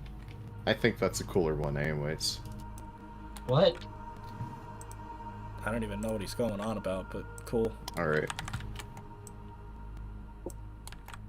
Yeah, I agree with Andy's plan.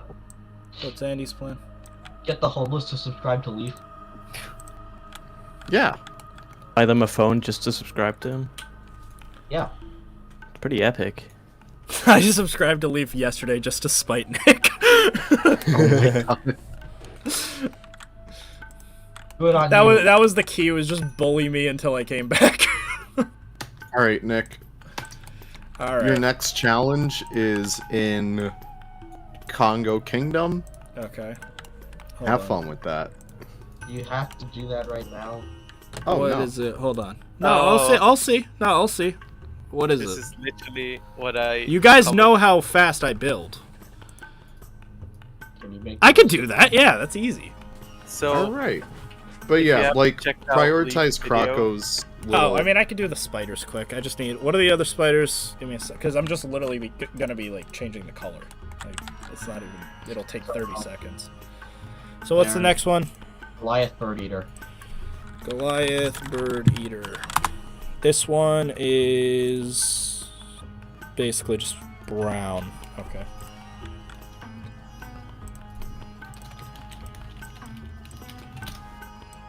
You might want to do a bit of editing on the body too, but I don't know. Like what? Uh, Show me the difference in a spider, and I'll do it. But And a Sure. spider. This is a terrible photo. that's my only that's my only little thing is you just need to prove to me that they're actually gonna have a different body shape when stylized. Hold on, let me get a picture. So here is a wandering spider. Okay. No, but what is the difference? I know that is a picture of one, but I'm looking at one right now. What is the difference? Well, Goliath Bird Eaters have fatter thoraxes. And, Oh, okay. Well, I mean, now that you mentioned that. Hey, dummy thick. And also they have fatter heads, so they're, you know, just fatter. They're more American. Very, very glungus of them. Scrungus. Yo. So what I'm hearing is there's no difference. Make him thick. Yeah, I agree with Apic here. Where are the hairs that give you a respiratory infection? What? I think you forgot to add those. Is that a thing? Yeah, so with New World tarantulas, which is tarantulas basically from the Americas, they have these hairs on their abdomens that they can kick off. And then if you breathe them in, you can like end up causing like coughing up blood and getting respiratory infections and all sorts of things. Dude, same. Yes, That I sounds have pretty that. epic. Who Yeah. does it? Those I can also kick up hair from my abdomen. Yes. It's You can? very important evolutionary feature on humans. Yes. Imagine if you were bit by a radioactive spider, and instead of having all these cool superpowers like climbing on walls, that is the superpower You get. can kick your hair off. Give people respiratory infections. That's what I should do to lose subscribers, is just talk about my controversial opinions on No Way Home. Yeah, and how you Oh, totally have seen it in cinemas. Opinions on No Way Home. No, but here's what I really want to do. I was debating doing this. I'll probably do this next week, right? So I have some strong feelings towards the movie Encanto. You didn't see it in theaters. The Disney movie Stop, that's I gonna be. still haven't No, seen no, it. exactly. I'm waiting until after Christmas because then everyone should be able to see it because it'll be on Disney Plus by that point. No, it won't. Yeah, well, Yeah. yeah. Christmas No Way Eve. Home? No, Encanto. Encanto. Oh. Maybe I'm drunk. Yeah, so by that point, it will be available to everyone on Disney Plus, right? So I think then I will then do an Encanto build that will kind of double. So I kind of wanted to do this, a mixture between, you know how Rudy did like the Raya build and stuff. I want to do a mixture between that, where you do a build based off the movie, but I also do a review at the same time. You do that in the voiceover? That'd be cute. Yeah, so I thought that was kind of an interesting idea, because then I'll just say when I get to the spoiler part, because I have some not controversial, but like I have some things I want to talk about and I don't know where else to vent. So basically I was like, best way to do it, probably my YouTube channel. So I'm gonna do the build and then I'll just have like a spoiler thing like halfway through and be like, listen, if you don't want spoilers for the movie, if you haven't seen it, whatever, just mute right now until I say, and then you can unmute afterward. And while that's going, you can just watch the build. You know, you can just watch the time lapse. So I'm thinking that's the plan. But we'll see. Because again, I have some things I wanted to talk about when it came to that ending. Because I think first off, everyone should watch it on Christmas. Like when it's available, it's a very good movie. I just hated the ending. It's a Disney movie for children. Yeah, that's true. It's a Disney movie for children. I mean, yeah, but I would say it's about as good as Moana. So if anyone, Really? Moana is a good movie. Moana is very good. Moana's It's about great as good as Moana. The only thing that separated it from being like a perfect movie, I think, is the ending. Because I just had an issue with. Do you want to comment on how you saw it? What do you mean? I saw it in theaters. Okay. That's the only way to That's see the it. only way to see it. I mean- Definitely. The only way to see it. Any other way is just limiting yourself to the beauty that is Encanto. Oh, yep, that's a movie, all right. Anyway, after the bird eater, Yeah. is the salmon pink tarantula. I don't know what that is, but sure. That's a salmon pink It's tarantula. bright pink. I hope It's so. not I'm sapper. gonna make it bright pink. No, it's not bright pink. I'm making it bright pink. No! I thought Croc gets like offended. Seems Nicholas Lionrider has a sense of humor after all. I don't believe it. Nick roasts Cinderella in his free time. It's fine. That's one of the fine movies. It's kind of problematic in modern day for young girls, but it's a fine movie. I also saw Jungle Cruise recently, so I'm just gonna become a Disney Plus review channel. So Hawkeye, what's up with the ending? So Kate Kingpin Bishop, fucking is in it. Kingpin. Can we is talk in it. about that? Yeah, that came out a couple No, I days think ago. What that's about- fair. I think it's I fair. haven't I don't seen think no, I don't think you can say. I don't think it's fair to say the ending, but I think it's fair to say Kingpin is in the movie. or in the show. I think that's you fair. saw the second to last episode. Yes, exactly. So I was like, I think that's right. Like, don't talk about the ending of but I'll be honest, there's no real like. It came out a couple days ago. Well, it's one of those things where it's like there's no notable spoilers. It's literally like just another Hawkeye episode. It's nothing like crazy monumental happening. I will say, the ending does kind of change the way people were theorizing the MCU would go. It's fine. When Mephisto came out, I was like, what the fuck are they doing? Yeah, when Winnie the Pooh was introduced, I kind of just stopped watching. When Sora, Donald, and Goofy came out, I was like, whoa, Cinematic Kingdom Hearts universe? Whoa, that's crazy. Oh, the Brazilian salmon pink tarantula. I love how Crocker's just like, stop talking about this. I just only care about my because he hates MCU stuff. All about salmon business. pink tarantula spider. Yeah. Also, I opened up my zoo just to work on it, and I'm like, no, I can't do this. You can't open Foxborough. I'm in that. No, I opened up, Do you want to see it, Leaf? Honestly, yeah. We have a new member, Nick. What? Oh, we have someone. Thank you, Healing Nebula. What? You guys are the best. I feel so like. Thanks. I know. But like honestly, like I appreciate it so much because like I just came back and like now everyone's like, oh yeah, cool. Lion Rider King time. It's like, oh, thank you. I do appreciate it. You get more. Oh, so that's another thing I wanted to run by people. Are you guys cool if I do more live streams opposed to videos? They're far easier to do. Like I think they're more fun. Well, they're more fun because I get to talk to my people in real time. And then more importantly, I don't have the pressure of needing to, like, you know how I was saying that I felt the pressure to make videos and stuff?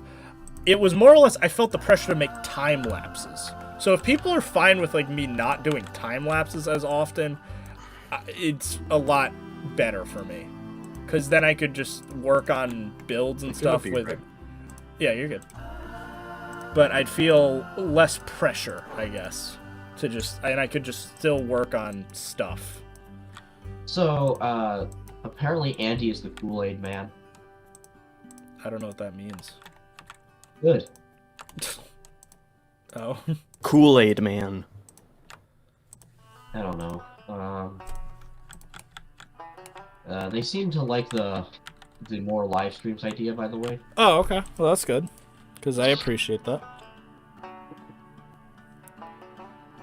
No cap time lapses were my least favorite. Oh, okay. Well, in that case, because I don't know. So there's like this weird, and I've theorized this. I've kind of mentioned this. I didn't think time lapses do that well. I like to like, I was playing the analytics game for a while with YouTube. Not like the annoying analytic people where it's like, oh, 70% of you aren't subscribed. Yeah, I hate those people. But like the Rudy. Again, my co-hosts are always the ones that get me in trouble. It's not even me. But that was like a thing where I was talking to, or I was looking at people's videos and stuff, and yeah, time lapses seem to really underperform relative to speculation videos. Are the #1 video that seem to do well. You just rant about garbage, like, yeah, people are all over that. If you're like, hey, I think we're gonna get a rainforest pack next, and I think it's gonna have this animal and this, even if you're just completely like, you know, talking out of your ass and have nothing to go off, that literally sells, and people love those kinds of videos. So I think those are probably the best, for like, you know, how well videos do and stuff. Give me a sec, hold on. I'm experimenting with some stuff for this spider specifically. Because it's got like this kind of like, what's it called? Tannish, I guess, like little color on its joints, basically.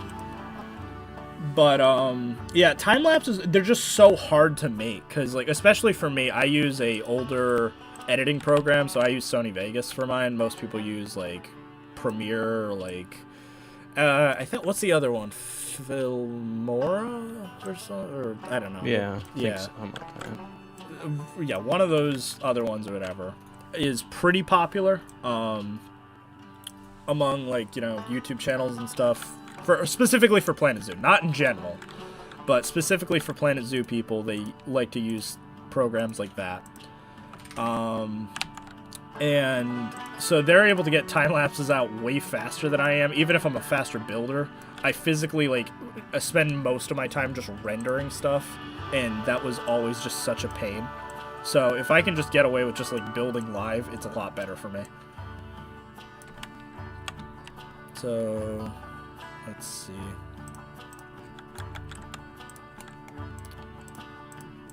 What do you think about this idea about, like, the gutter piece kind of Ease.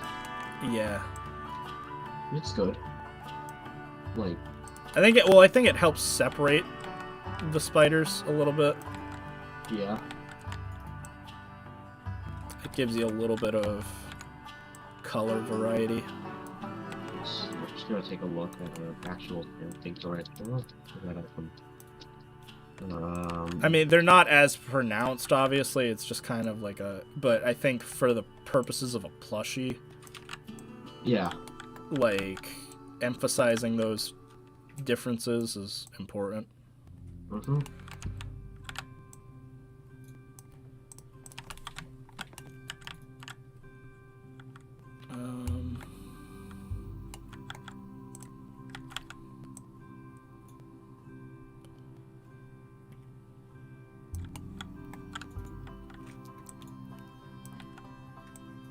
The only thing I'm not crazy about is, like, that stuff. Yeah. No. Oh, sorry. What? No! No. No, and so, let's talk about spiders, huh? Oh, yeah, spiders are cool. Cool. What are your favorite spiders, huh? Gonna be honest, I skipped the majority of time-lapse builds until the last minute. Yeah, so that's kind of a thing, right? Like, I 100% agree with that, where a lot of people only click on a time-lapse video in general if they like the build, right? So, like, let's say so right off the bat, it has to be something that you're interested in. So let's say it's just a generic goat habitat or something. Like, look, I made a Ibex habitat. That's not really that interesting. No one cares. Everyone's like, you can watch 100 Ibex habitats. So inevitably people aren't going to watch those kind of videos. But let's say it is something pretty captivating that you might want to click on. A good example I can think of that came out during my hiatus.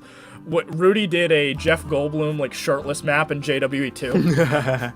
That is a very clickable video because a lot of people are interested in why did he do this. So you click on the video, but at the end of the day, no one wants to sit there a half hour of you like tracing over Jeff Goldblum.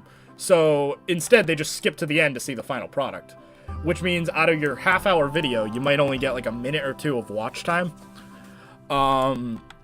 which I think is partially a reason why Roger Williams did so well. Was as much as people liked the time lapses and stuff, I kind of feel it in my heart of hearts they come for the commentary of of that series, just because it's like a mini podcast almost. Where I'm just doing That's the time. why I like time lapses usually. It's because of the commentary. Yeah, and so and that That's really why I like comes... Sib's time lapse. Yeah, so it's like it comes from a place of you have to like the person. You have to like be entertained by that person.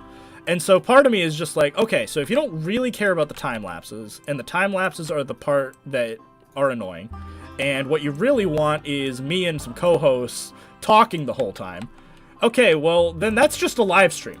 You know what I mean? Like, instead of a half hour of that, you can watch me do it for 2 hours, 3 hours. Who cares? It's just, I don't care. And I get to just build, and we get to talk. And it's, you know, a lot more relaxing that way. And trust me, I can talk for a long period of time. I can confirm that. Yeah. So that is kind of a thing. Talk. Yeah. Yeah, we just give you one, like a prompt. One prompt, and I can, yeah. And I always have strong feelings on anything, even though it's like the stupidest stuff. So, Nick, Pizza, what's right? your opinion on what's your opinion on Stop and Shop? Oh, well, don't get me started. So I went to Stop and Shop the other day. Just like stupid little stories on whatever. What's the next spider? The Mexican red knee tarantula. Is that the last one? Yep. Okay. That works. So, Dynamation wants to know what your favorite animal is. Elephant. African elephant. African savannah elephant, specifically. Followed by, in this order, mountain gorilla, African lion, black rhinoceros, hippopotamus, White rhino's better. white rhino, then giraffe, actually, no, then polar bear, then tiger, then giraffe, then zebra. There you go, Dynamation. In that order. So that's my top 10. I'm gonna ask the audience, what are your favorite animals? Because we need audience engagement. Yeah, like, it's just funny though, because like my animals are like so normie. They're just like the most boring things. Like, oh, what's your favorite animal? And it's just like, I'm so with you there. My favorite animal is a tiger. Well, it's just tough because it's like. I'm a basic bitch. Yeah, I know. Like, I like tigers. Because I feel like in the zoo community, you're almost like hated if you like basic animals. It's like, yeah. Oh, what's your favorite animal? I really like giraffes, and people just go, really? That's kind of. I think everyone likes giraffe. I don't think many people have them as their favorite animal. No. So everyone likes giraffes. Let's be real. Oh, look at that! Someone called you a plebeian for liking African animals. Why? But why?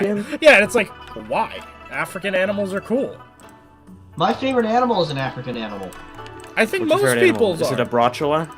No, it's the Nile crocodile. I would say the majority of people's favorite animal, again, in the zoo community, it's different, but in the general, like, you know. I like the silverback chevrotain, actually. Yeah, exactly. It's like, oh, I like bilbies. I like chamois. I'm a really big fan of like Chamois are cool. Yeah, but like, you know what I mean? Like, they're always weird You're animals. epic if that's your favorite animal. They're always weird animals that really don't have business being, you know, even a thing that like your average random person on the street would even know. Well, is that a bad thing? It's not a bad thing, but I'm saying like, and in the zoo community, that's just kind of how it is, and versus, and then so if you say if your favorite animal is something basic, they're like, oh, well, that's kind of lame. Mine would be either tiger or chimpanzee or clouded leopard, probably. I think those three would be tied. There we go. For number one. I think we're good. I think those are the 4 spiders. Yeah. They look cool. I like them. I could see these in a gift shop. And they're not like so much ridiculous, because I know like these are kind of, you know, one size, but I know some of the other plushies that they've done, like some of the crocodiles and stuff, are bigger, so I think this is fair. We got a good group of animals being listed as favorites. So I don't know, do I really need to list them, or could I just make them all in one blueprint and just call it spiders? Yeah, just do it in one blueprint, it's fine. Favorite jaguar, giraffe, southern broad-footed mole. That's an interesting choice. I like southern broad-footed moles too. I don't even know what that is. See, like, that's what I'm saying. Like, I know animals. I still have no idea what that is. Well, it's a southern broad-footed mole. Of course, yeah. Broad-footed moles are like a group of moles. It's just they have broad feet. What? I couldn't have guessed that. African elephants, wombats. Wow, you guys are all so basic. All normies. I love gatekeeping animals, favorite animals.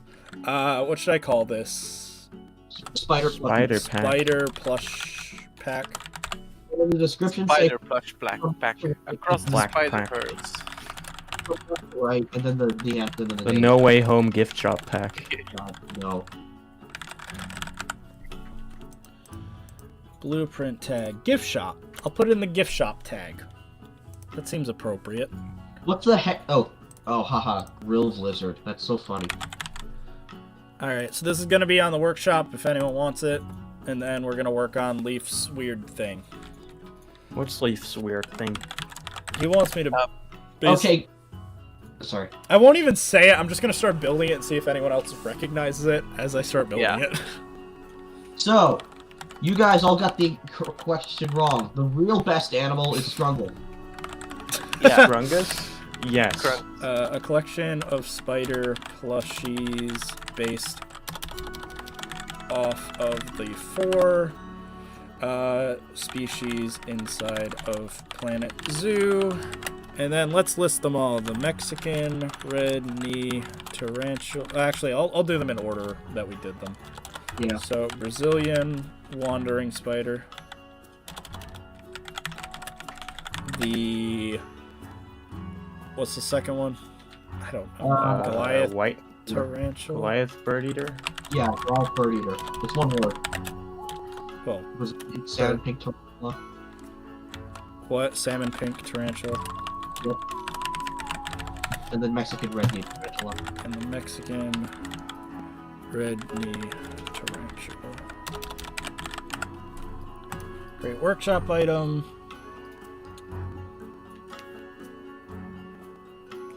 Awesome. Change visibility, public. And I'm going to post it in the chat, so if anyone wants some cool spider plushies, there you go. You enjoy that. That's my gift to you, the fan base. I know how much you all want it. You were dying without these tarantula plushies. Tarantulas are cool. Everyone thank Nicholas. And like I said, thank, what's his name again? Keyboard Keeper? Thank Keyboard Keeper. He is the one that kind of started the plush monstrosity collection. But now we are going to do Leaf's project. So I'm just gonna we'll go into this area. All right. Let me get my reference up. Yeah, this doesn't seem too bad, to be honest. So, we're just gonna start. Am I making it base game? You can use mods, honestly, whatever gets you to the closest. Okay. I feel like this would be popular on the Steam Workshop. If you made a base game. Yeah, I can do it then. It's just such a beautiful style. Now, I will say, obviously, functionality-wise, it might be a bit... It's just a big dick. It probably won't be the most functional building, but... Is it just a massive cock? No. Oh, I see. That's really neat, actually. When he...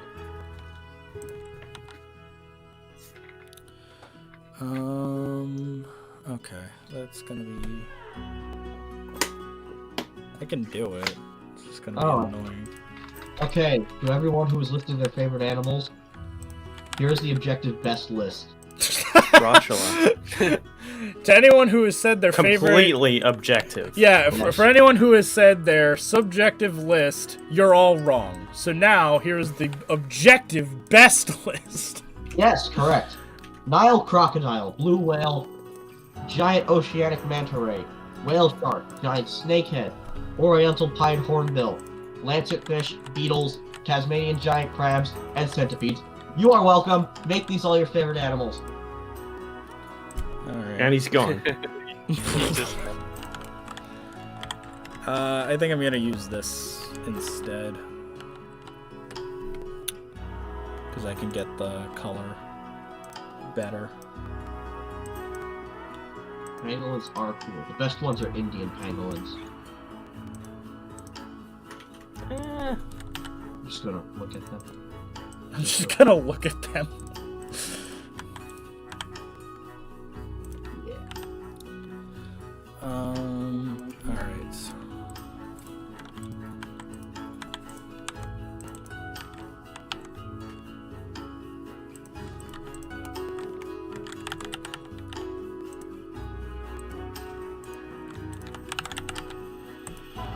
Sometimes I honestly forget that you play music on the stream. Yep. That's it. Makes sense.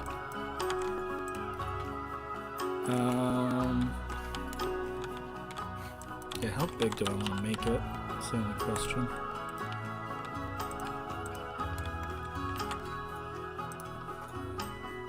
I hate how Planet Zoo feels like it has incomplete roof sets. Like I think it was Becca who talked about it in a recent video as well. Like there's certain pieces that we just don't have and it makes it really hard. Well, I mean, the big thing for me is we have quarter pieces, right? In PK, they have a piece for the negative space here, like this, that piece, which makes it so that if you wanted to make a nice smooth curve or something, you could. So, like, that's just a small example of something I know. That would be really nice to add. Dill is in the chat. Everyone say hi to Dill. Hi, Dill. Hi, Dill. Hello. Hi, Dill. If we're talking marine, it's a whole different animal. Yeah, because as we all know, marines aren't animals, so you can't... Anything that lives... Marines are soldiers. It's true. You're all wrong. That is... I mean, you're technically right. That is true. They are indeed soldiers. We're not My soldiers. question is, what is everyone's favorite diker? Oh, that's a tough question. I I think yellowbacks. think blue. I think the purple South African cave diker.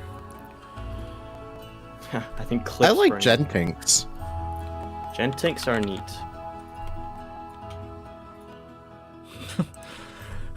Part of me, like, I have, like, an unofficial kind of goal right now. I'm gonna try to build the entire thing using nothing but, like, grid pieces. Oh god. Why would you do that to yourself? Because it's easy. It actually, you like, guys- The thing that you're building right now is not glass in the actual thing. No, it's chain link, but Yes, I don't think it's gonna look awful, though, if I use... I think it is. I'm really proud of the faith we all have in Nicholas. I'm really proud of us as a community for coming this far. So yeah, did any of you guys play Zoo Tycoon 1? No. Yes. Honestly, I love ZT1. I remember playing it on the school computer and letting all the dinosaurs eat all the people. I played it on like a laptop, Windows 95, one of the Oh, first God. laptops. How old ever are you? made. I'm not old. I just got the laptop from my uncle who worked for an American company at the time. So it's like, he worked for an American company. yes. It's like one of those old, huge laptops. Gotta love Croco. Yes. My wife. My wife. All Europeans are just Borat. Changed my mind. I mean, pretty accurate. True. Okay. I've been having this glitch lately, I don't know if you guys have, where like you select the grid and then it just, I can place one item and then it just goes off grid. And then What? Yeah. I've never seen that. It's annoying, like, there we go. It's happened to me like a bunch lately, it's really annoying. Hello, Ford. Huh. Actually, it extends yeah. a little bit. The rad flanks do occur. It's like the red flank do occur, but it's rad. The Rad Panda. Radical Remake is now dead. Yes. It died without a lion. Don't say that kind of stuff in here. Otterlord's in the chat. Who's Well, Otterlord? it literally is though. Like literally, like Aurora Designs shut down the website.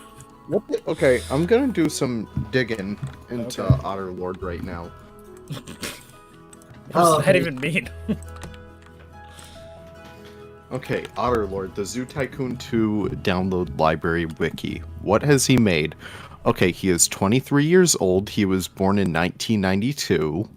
That doesn't make any sense. He has been on the... Well, I'm saying, that doesn't make sense. We are also 23 and not born in 1992. He has made the nilgai, the red-flanked duiker, the spotted-necked otter, the yellow-backed diker. Spotted-necked otter. Oh, wow. His nilgai was beautiful. The otter. Leaf check Congo. Alright. Oh, his otter is good too. Yo, Otter Lord, if you ever want to, like, you know, pop back into Planet Zoo modding, hit me up. I'll code your stuff for you. What is going on? It looks beautiful. I don't know. I love it. Oh my god, I love it. He's got to pay the mortgage. Yo, LL made the route iron bend. Did you ever release that video I made? No, not yet. Oh, I need to upload it via like I'm gonna upload it then. No. It is one of the. No, you can go for it. It's a great video, everyone. What's a Fiendbo spec?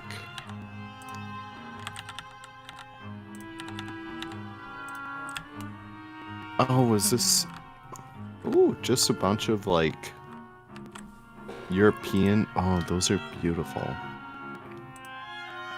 No, Chinese theme. Oh my god, our lord, I used all your stuff all the time. This is so crazy. Why can polar bears just swim straight through I love Leaf barriers fangirling right now. I really am. Someone He did the Malayan tapir. Yo, Otterlord, how does it feel that you made a more accurate Malayan tapir than Frontier did? I'm sure you edited the model. So everyone in the chat, I want you to get your credit cards and tell us the numbers on the back and the date on the card. Yes. Please do that. It would be very nice. Very nice. My wife. My wife. So, yep. How about that weather, huh? It's been pretty good. It's a little I'm chilly. surprised no one's made the Walia Ibex yet. I'm not surprised by that. Yeah, I don't know what that is. It's Virtual Ibex. It's Yeah, the one that I guess. it's the one that actually lives in like Ethiopia, but like every zoo always adds like Nubian ibex to their Ethiopia sections, which don't. Yeah, they're just the only ones in captivity, surely. The AZA. Let's talk about the AZA, huh? They want to bring in Walia Ibex to replace all the Nubians, so Nubians are being phased out. How about that AZA, huh? How about that Scrungus? That Scrungilly, I don't know. He's Scrunkly. Leaf, look in Congo. Scrunkly. Do be looking like a Scrungus, though. It looks so good. Holy crap. That's a teaser for you. I'm so hype. Anyone who does not drop an I Heart Scrungers. Scrongers. Scrungus will be banned. Scrongers. You will never be able to watch any video ever again. That's true. I will personally ban you. While you're at it, like the live stream. Yeah, Yes. there you go. That's a nice little Threat. Threat. It's a nice little threat. I will eat your children if you don't like the live stream. You We guys- gotta get it to 100 likes. You guys scare me sometimes. Good. Yeah, good. You should have NDP here. He's the one who eats people. So, Otterlord, what are you referring to? Because many people. Yeah, have can said... someone like read some stuff from the chat? Because like I can't look at it because I'm too busy looking at. Yeah, that's what I'm doing. Otterlord, what do you mean by that? Oh, thank you. That's useful. No, shut up. I need the context, Croco. Okay, he said, where did you hear about the Walias? And that could be addressed to any of us. Okay, well, I'm saying please read the chat so that I can be, you know, included in my own live stream. No! Well, No, Miller we're read it usurping yourself. you. Miller Jackson said that Scrungus is his father. Read yourself. Same. What? Are you my brother? So I like that though. Reading yourself. NDP is asking, did someone say eat people? Andy Yes. says I hate Scrungus, so ban him. Yeah, I will. Well, Andy, I have to put you in timeout now. I'm so sorry. I'm not. No, I can't do that. I'm not that mean. Ooh, what kind of tree is that? Oh, that was me, Otterlord. Yeah, so what tree is that? Bro, I don't know. It's a weird looking, funky looking. I was gonna do. It just looks like a dead. dead tree with bromeliads on it. Oh, it was directed to you, Kronko. Yeah, I know. I literally responded to Do him. I want it to be Oh, like, I'm dumb. It's not really like a birch tree. No, what? I don't Are know. there what any I like should custom use. dead trees on the workshop? I don't know. It's like a weird. The closest thing I think of is like literally like the Joshua tree. I kind of want to do the Joshua. It's like kind of the closest. Yeah, I think that it works. is a Joshua tree. It would kind of make sense. It's just funny to be. It's odd because it's like planted. You know what I mean? Mm-hmm. Yeah. So, let's see. Oh, ban Zoof. He says he's gonna poach Scrungus. You can't even joke about that. Scrungus is, as we all know, he is a good Catholic, and he will call on the might of Godzilla to smite you. Yes. Wow. Objectively true. And Forge can vouch for that. Yes. Scrungus tech. You guys are really just like pushing the envelope, aren't you? Trying to get banned, huh? Take the bait. Take the bait. Take the bait. Am I actually? Do gonna people have to even know what decide Scrungus the- is? People who just joined in are not gonna know that. Okay, long story short, the mascot of Cambridge Zoo, the one that I'm in right now, where's Scrungus? Where is he? Where's Scrungus? These are our Fiona, essentially. I don't think his habitat is safe. He keeps getting teleported backstage where he doesn't get food or water. No, he's just built different. Yeah, he keeps getting teleported backstage, so like he can't eat or drink. But this is I think Scrungus. He's just built different. Look, he's starving. The poor guy. Also, We love him so much that he starves to death on a regular basis. Also, Bob Joss asks, "What's you building?" Question mark, question mark, question mark, question mark, question mark, question mark, question mark, question mark, question mark. Can anyone that's why I kind of want to build just a little bit more so that it's a little bit more obvious what I'm doing. So, chat, what's your favorite species from the genus Theraphosa? What are you saying? I like Tyrannosaurus. Dear me. Karina says, I am George's friend. Nice for you to be here. Yo mama said, our Scrungus, who art in heaven, hallowed be thy name. Thy kingdom come, thy will be done, on earth as is in heaven. Give us this day our daily bread, and forgive us our trespasses, as we forgive, though.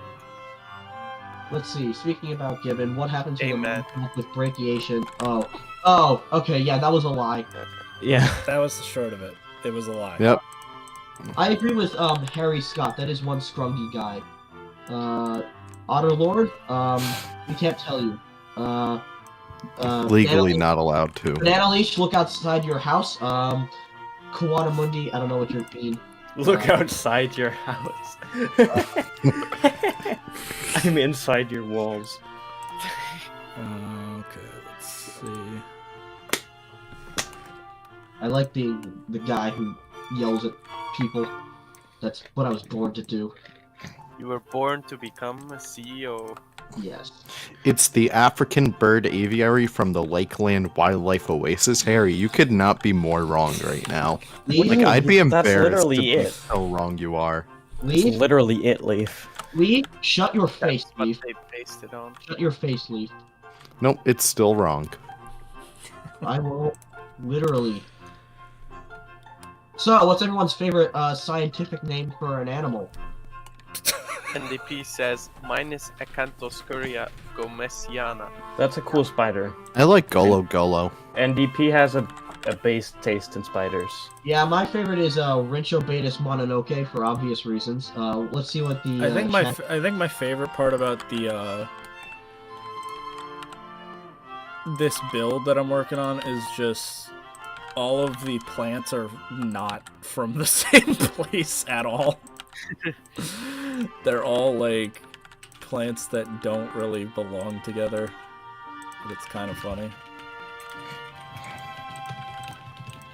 I like Turdus maximus. Okay. Let's see. Yo Mama says Sus Scrofa. Yeah, that's a good one. Otterlord says Smaug Giganteus. Why is Croco reading comments? One of the most entertaining things I've heard. You know what, Dill? You know what, Dill? I hate that. Sorry, I'm switching the music back for everyone. You all know how I hate the what's it called? Classic music. It scares me. Let's see. Why? It's disturbing. Let's see. The ring seal side name literally translates to seal. That doesn't count because that's a dinosaur. Dinosaurs aren't real. Oh, come on, Burner One. Okay, you gotta ban Burner One. He has terrible takes. I love Croco. Sorry, you're banned. You have a cringe take. I don't like your opinion. Let's see. This is the Nictatorship, okay? Not the Croco-tatorship. I'll make my own dictatorship with I love how he tried to like penis. make a joke, but that's the actual name of it. Like... Yeah. The dictatorship. Yeah, that's what it's called. That's what the word is. Yeah, I know. That's what I meant. Let's see. Bubo, which is the Eurasian eagle owl, based owl. Fetus Fetishian? Oh, that's a leaf scientific name. Fetus Fetishian? Gorilla. Fetus Fetishian. That's a classic. I'm surprised no one said llama glama yet. What? The llama scientific This name? is my favorite. The llama's scientific name is Llama Glama? Yeah. What? That's my favorite Croco. Llama glama ding dong. Wait, where'd you send it? In the chat. Oh, gulo. Yeah. Okay. Know what? I'm surprised no one has mentioned Stratiosphecomiodes. Are you like summoning a witch? No, that is a species of insect called the soldier fly, and it is the longest scientific name for any animal. Okay.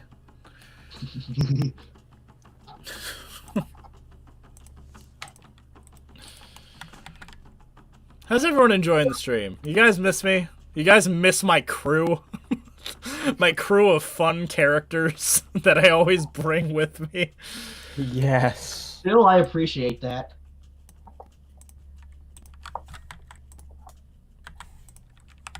We're launching a coup on the dictatorship. Mungus Mungo. Good NDP. Mungo. Okay. Wonderpuss photogenicus. That's a good one, but unfortunately, Wonderpuss Photogenicus. that literally means Wonderpuss photogenic. For all the people who don't speak Latin, like all of us do. Yeah. Arapropaleo, Hoplophorus septentrionalis. So whenever he's reading Latin, it just literally sounds like he's summoning a witch. He's auditioning The for same when you're Harry speaking Potter. German, it sounds like you're a Nazi. That's that's dead. That is a dead animal, yo mama. That does not count. Like, can we just completely ban dinosaur names from this Susus content? Amogus. That's a low effort post, banana leech. Andy, modern day Genghis Khan. I have no idea what that means, but okay. Alcatorda, that is a kind of seabird, probably. What's my name? Bugeranus. That is a... It's not my name. Oh, razorbills. I saw one at the National Aquarium, so I have a leg up on you, Dill.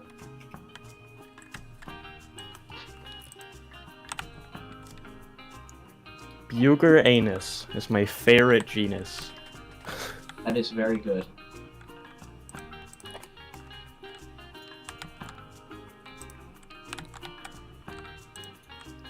Okay, it seems like this is dying down. Alright, this is annoying, because I don't really know how I'm going to cover up this. Custom roof.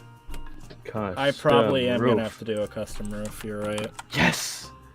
Someone just released on Bro Nation like a really good custom roof set. That's modular too. To answer your question, Burner, Shameless, you don't know the half of it. Everyone is tired of me talking about it. What? No, Yo Mama, that is a good scientific name. I agree with that. I don't know what Croc is going on about. Someone needs to like, keep an eye on him. Let's. Okay, so Burner Shameless asked, does Croco like Ghibli? I think we all know the answer to that question. No. Good. Don't know who Genghis Khan is. Sounds like that's the American. The Amerigi? Huh. I guess it's a shout out, Mergy or Marigi, whatever your name is. Mergy. Awesome zebras. I'm glad you're going back to them. I've never heard of the invisible white tiger. It says Tigra, dumbass. You haven't? Wait, that says invisible white tiger. Invisible white tigra.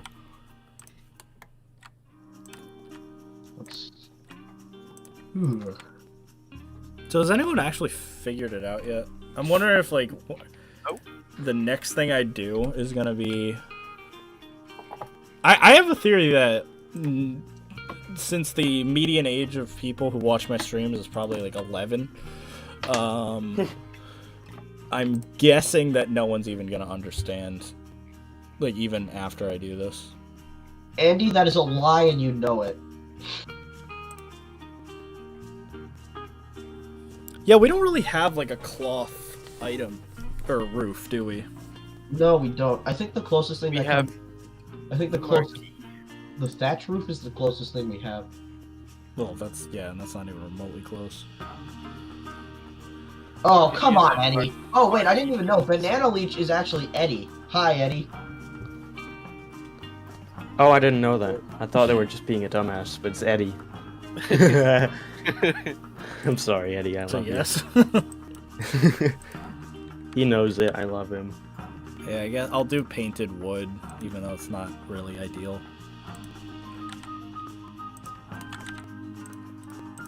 I was wondering who Banana Leech was.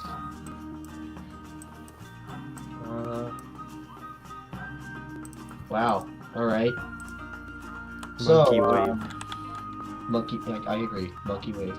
Okay, so speaking of monkeys, what's everyone's favorite primate? Gorilla. Chimpanzee.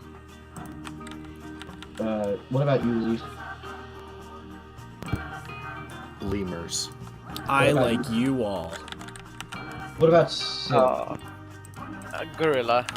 I'm probably the only person in this entire live stream that can say they have seen an eastern lowland. Grower.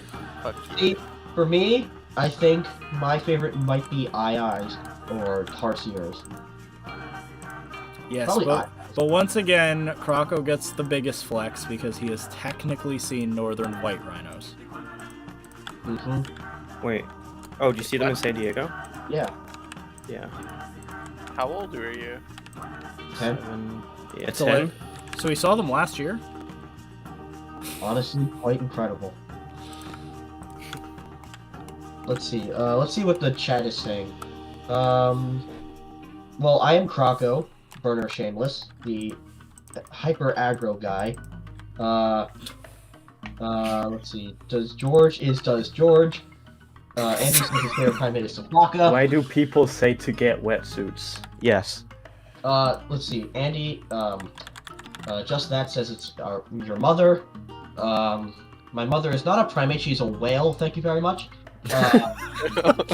Wadamundi says Kokoril Sabaka. Dravenowski says spider monkeys. Dill says tamarins. Very good take, Dill. Banana Leaf says bush babies. Again, very good take, Eddie. Zuv says he has seen a mountain gorilla IRL. Okay, I mean, that's cool. Suv, how old are you? I want to ask this. Otterlord, that was a joke about Crocos being young. I'm not young. We are literally the same age, Crocs. I know. I didn't make the joke. I did. Okay, well, Otterlord figured it out and just spoiled it for everyone. So yes, this is the Zoo Tycoon 1 Monkey House. Correct. That is what it is. Give Otterlord like a picture. Is it gonna fit? Is it gonna? Why? Just the little triangles. Why? Me when I'm with my girlfriend. I hate that. What, you do that?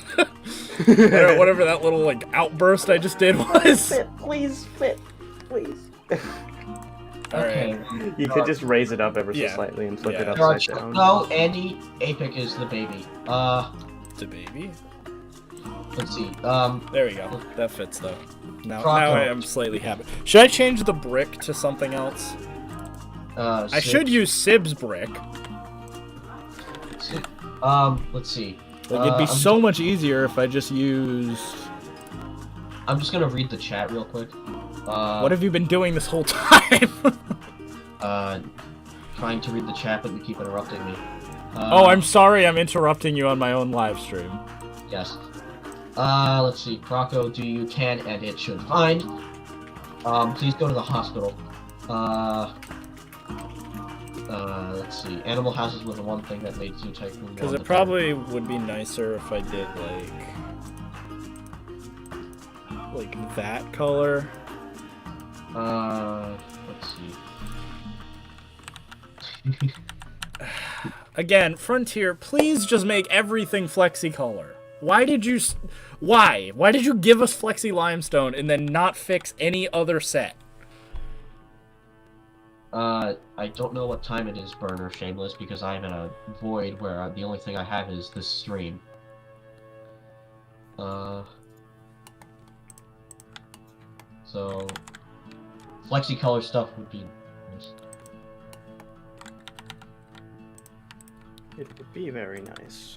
I think we all do Burner 1. I think we all like animals. Can everyone agree that we like animals?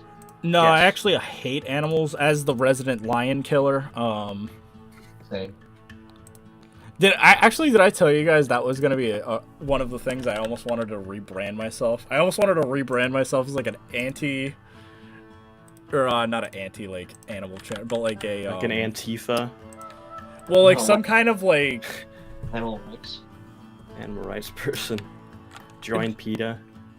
no, like Lion hugger. like an evil lion rider, where like I literally was gonna be like I am the lion killer, and like God.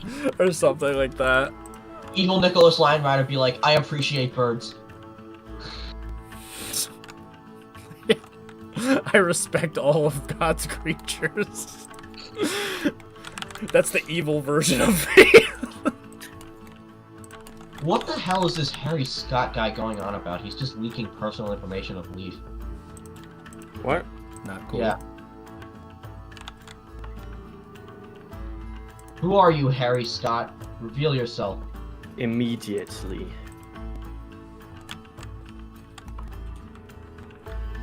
Let's see.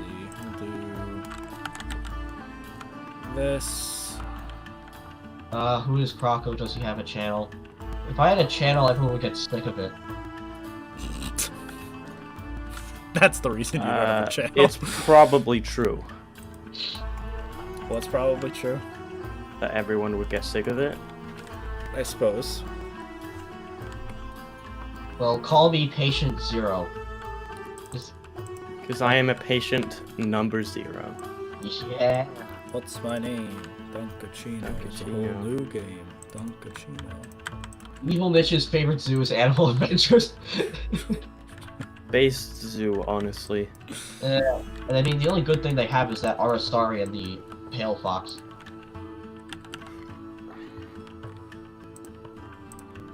So, let's see. I'm trying to think of another question for the viewers. Because apparently that now. Okay, I get. We'll do this. I've been gone for 3 months. What questions do you guys have for me? You know what? That's fair. I was Where have you like, been? because as where have I been? I haven't left. Well, I haven't talked to you in like 4 months. Yeah, how were the Bahamas? Yeah. Yeah, okay. How was Epstein's Island? But as an example, I did go to Central Park. I did go to Bronx. I did go to National. Europe Pack came out. JWE came out. PK Beta came out. I have opinions on all of these. Ask away. How was Epstein's Island? I was not on Epstein's Island. Let's You were on the flight logs. People are now arguing about what kind of feet are better. What? Okay, let's stop that. Let's not do that. Eddie to answer. Oh, Do you have a That dog? was NDP. I do not have a dog, unfortunately. I've always wanted a real pet, but I've never had one. I've only had... Fish aren't real pets. Fish aren't real pets. They're literally glorified props. You're a glorified prop. You look at them, and they die. They get sucked into the filter, and that's it. And they die. Yeah. Sometimes they're suicidal. Vegetarian slander. That is not slander. Tell any fish owner out there, back me up on that. I own How many fish just get sucked into the filter and die? fish, and that never happened to They me. literally made a whole movie about it called Finding Nemo. And it's a terrible movie, but I own fish. That never happened. We actually had a yo-yo loach who would swim up What? to the filter and would not get sucked in. Okay, well, good for him, I guess. Okay, let's see. But tell me that isn't like the #1 cause of fish deaths. It's actually because of poor care, but Kawada Mundi says, any new zoos you went to during your break? Okay, so I guess we'll start off with my favorite, which is National. And National, good as always. So I've been there 3 times, and again, very, very nice experience. So we went to DC, met up with my buddy Tyler. He took us to an amazing Korean barbecue place. That place is phenomenal. I think it was just called Breakers or something. It's in Virginia. But that was an amazing place. So amazing Korean barbecue. But then so National Zoo specifically. So the zoo is kind of in a weird place right. All of DC is, because I will say probably one of the worst times to go to DC. Not gonna lie, because I went to the museums or whatever. The American Museum of National History is like a joke right now. Like literally everything is under construction or being demolished or some issue along those lines. Skill issue.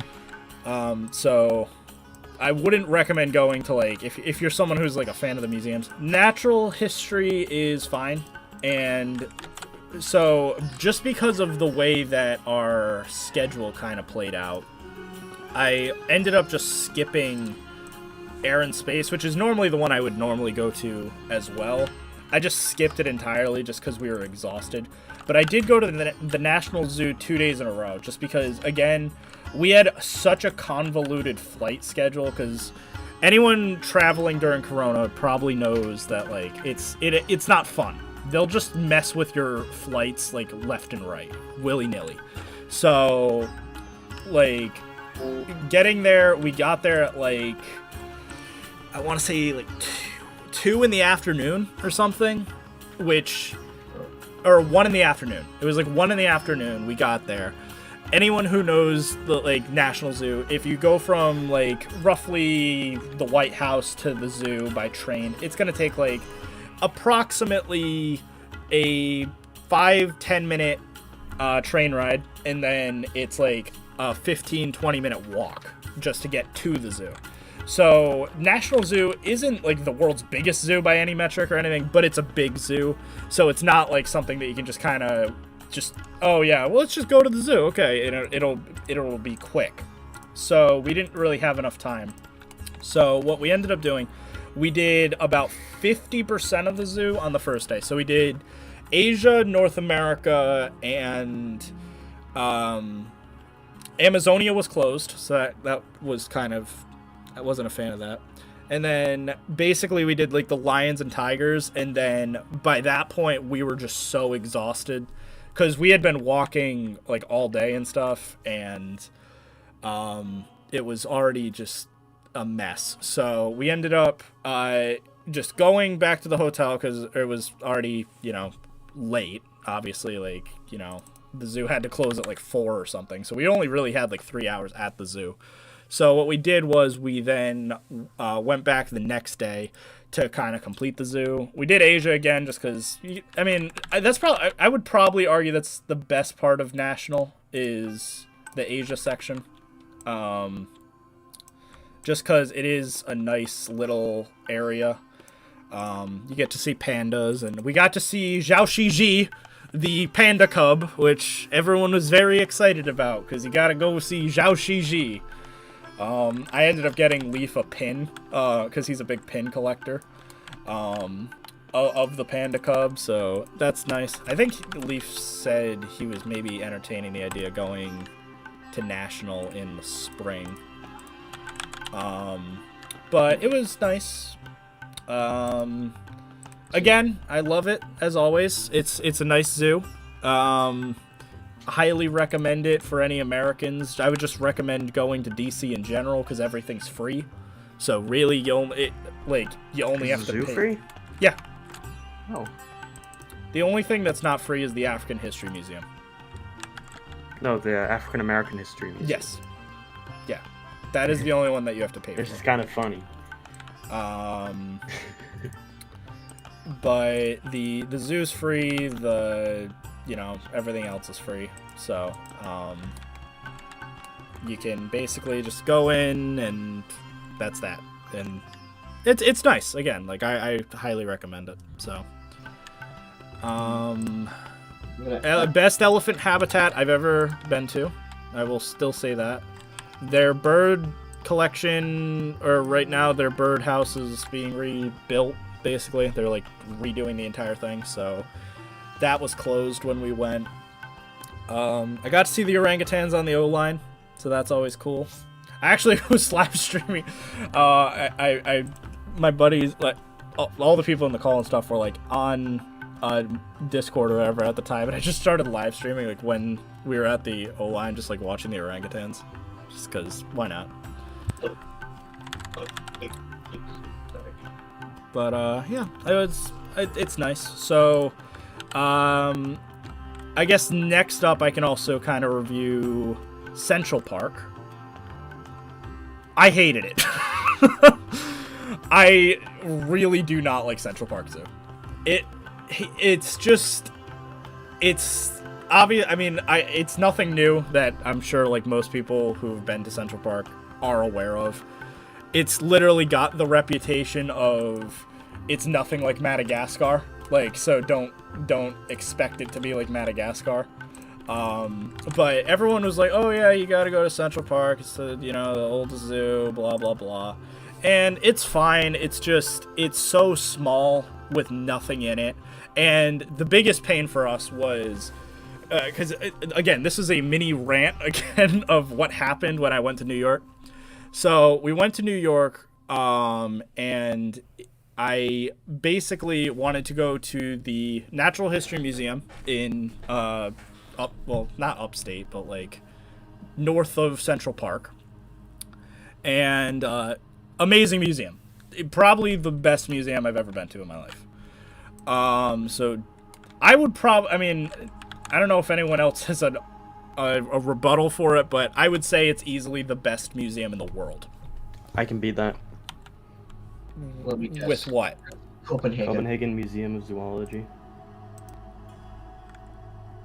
I don't know. I don't know. It's better. Are you sure? Because it's they pretty have good. Saola and Great Auk, so yeah. I mean, but so. Natural History is a blue whale. Yeah, we have a whale in oil that you can see. An actual whale.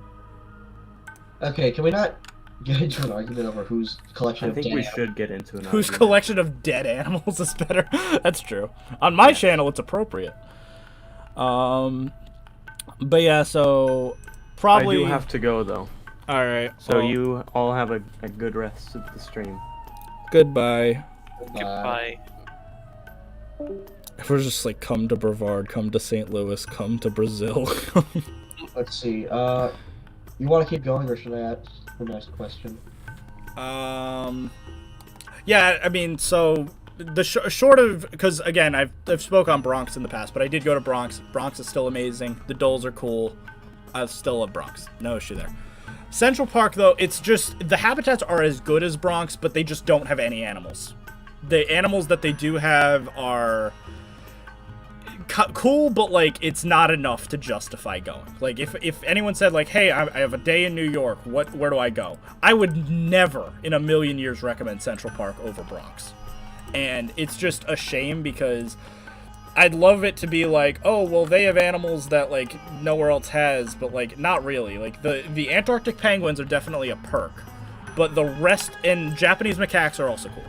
The rest of Central Park, though, is kind of a joke, because you can see everything else elsewhere. The snow leopards and red pandas are literally, like, everywhere. Grizzly bears, you can go to Bronx. Which, fun little, not-so-fun thing, but, like, when I went, the grizzly bears weren't even there, because I guess they're redoing their habitat, so there weren't even grizzly bears. And then their tropical house is, at best, fine. There's nothing, literally nothing of note. I don't even think anyone can argue that. Nothing in that house is special. They have black and white ruffed lemurs. They have red-bellied piranhas, scarlet ibis. It's pretty run-of-the-mill for, you know, for what you'd expect. I mean, your zoo in particular might not have them, but you can't say that, like, any animal there is, like, rare by any measure. In the tropical house. And so the Japanese macaques are cool. I love their habitat. But it's so out of the way. We had to go all the way from the museum to Central Park Zoo by cutting through Central Park. And so we walked all the way from one end of Central Park to the other. By the time we got there, we were miserable. Central Park is huge. And it started raining, so that also isn't fun. Walking through Central Park in the middle of the rain when it's kind of getting close to nighttime, yeah, it's not a fun time. So, again, I don't want to, like, you know, bash Central Park because of our circumstantial situation, but it definitely didn't help. Like, it was not making our time there a pleasant experience. But yeah, so, let's see. Next question? Sure. Okay. Just that wants to know how many lions you've killed since your break. None. I haven't touched the Safari Pack lions. That was actually a thing I wanted to touch up. Dill asks how he's doing. I guess he thinks you're psychic. How is Dill doing? Yeah. I mean, if he has to ask that, probably not so good, dude. Hit me up. Eddie wants to know your opinion on the North America pack. Okay, so I know I briefly mentioned it in my, like I said, I like to call it my hostage video. But the North America Animal Pack is a significantly better animal pack than Southeast Asia. Like, it's night and day. It made me okay with animal packs. However, there's an asterisk. Europe made me hate North America, which I don't like. Because you guys who have known me for a while, I've always clowned on the idea of a Europe pack. It's always been a meme. Yep. And I stand by it. It's a meme. It's a joke of a pack. The issue I have is the ultimate troll is Frontier decided, out of any place to make a good pack for, they made Europe the must-have phenomenal pack. And it bothers me to no end because, as an example, Africa got what a lot of people considered a fine scenery pack. And it was probably one of the best at that time. Now that the dust has settled with Africa, I think a lot of people are kind of a bit more... I don't know how I'd put it, like, relaxed in their opinions on, like, saying it's the best. You know what I mean? Like, it's fine. It's just not anything spectacular or anything. But like by contrast, North America didn't get any scenery, any props, any whatever. And I get in this community, it's always like, oh well, scenery isn't that. No, Europe proved how important scenery is, because you could take some terrible animals, and I'll say that they gave us some really good animals from Europe, probably the best we could have gotten, but objectively, it's still Europe. We're talking about Europe here. Out of any pack, it's Europe. We got a goat, we got a badger, we got a deer, and we got a lynx.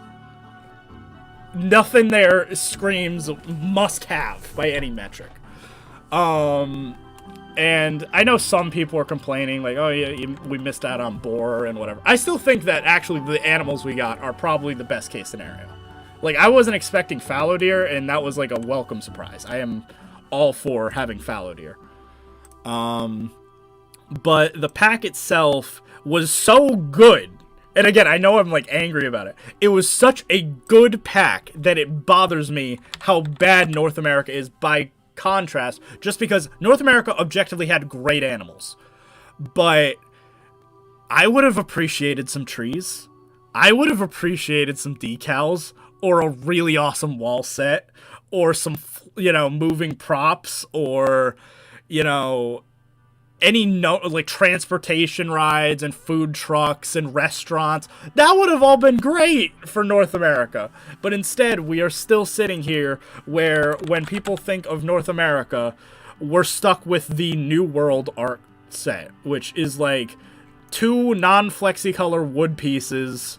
Like, it's basically the Woodland Park set, let's face it. Like, you got some beams and a bunch of props of stuff that make no sense, like weird art shape bears and wolves and googly eyes and whatever. Like, what is our set? It's not representative of America at all. So that is why I'm mad, where duckweed would have been great for alligators. There was a whole California, set of animals with like the sea lion and the mountain lion and stuff. No California stuff. There was no Everglades stuff. There was no New England stuff. There was no Canada stuff. Mexico got 0 representation. I think that's worthy of being kind of ticked off, where North America has still never gotten a real set, and it was frustrating to like just have Europe be a set that we didn't really need, because as we all know, Europe kind of already has some sets, like maybe not like what people would necessarily think of, but classic and stuff is kind of a Europe set. Would you guys not agree? Like, it's vaguely American, like, but definitely more European. And so yeah, I guess that's where I'm at, where I want to like North America, but the lack of scenery really just, that was the nail in the coffin. But of the animals are amazing. I have literally every animal I love. And I think it is for animal lovers, a must-have. Absolutely. But at the end of the day, it still doesn't make up for the fact that, yeah, we really could have used some other stuff. So that is kind of my take. Let's see. Next. Hold on, people, the chat keeps moving. Okay, Yo Mama wants to know thoughts on JWE2. Okay, I have a lot of opinions on JWE2. So you thought I was negative before about Planet Zoo. JWE2, it looks fine. I bought it, had issues with it, literally refunded it on Steam, and then I've experienced it exclusively through everyone else now. And at the end of the day, what I've found is that game is fine for who it was targeting, which was a niche of a niche of a niche. It was targeting a subsection of zoo fans who are dinosaur fans, who are Jurassic Park fans, who specifically liked Jurassic World Evolution 1. If you are not in that boat, Even if you're just like part of it, where it's like, well, I like all those things, but I didn't like Jurassic World Evolution 1, you will not like Jurassic World Evolution 2. That's just the short of it.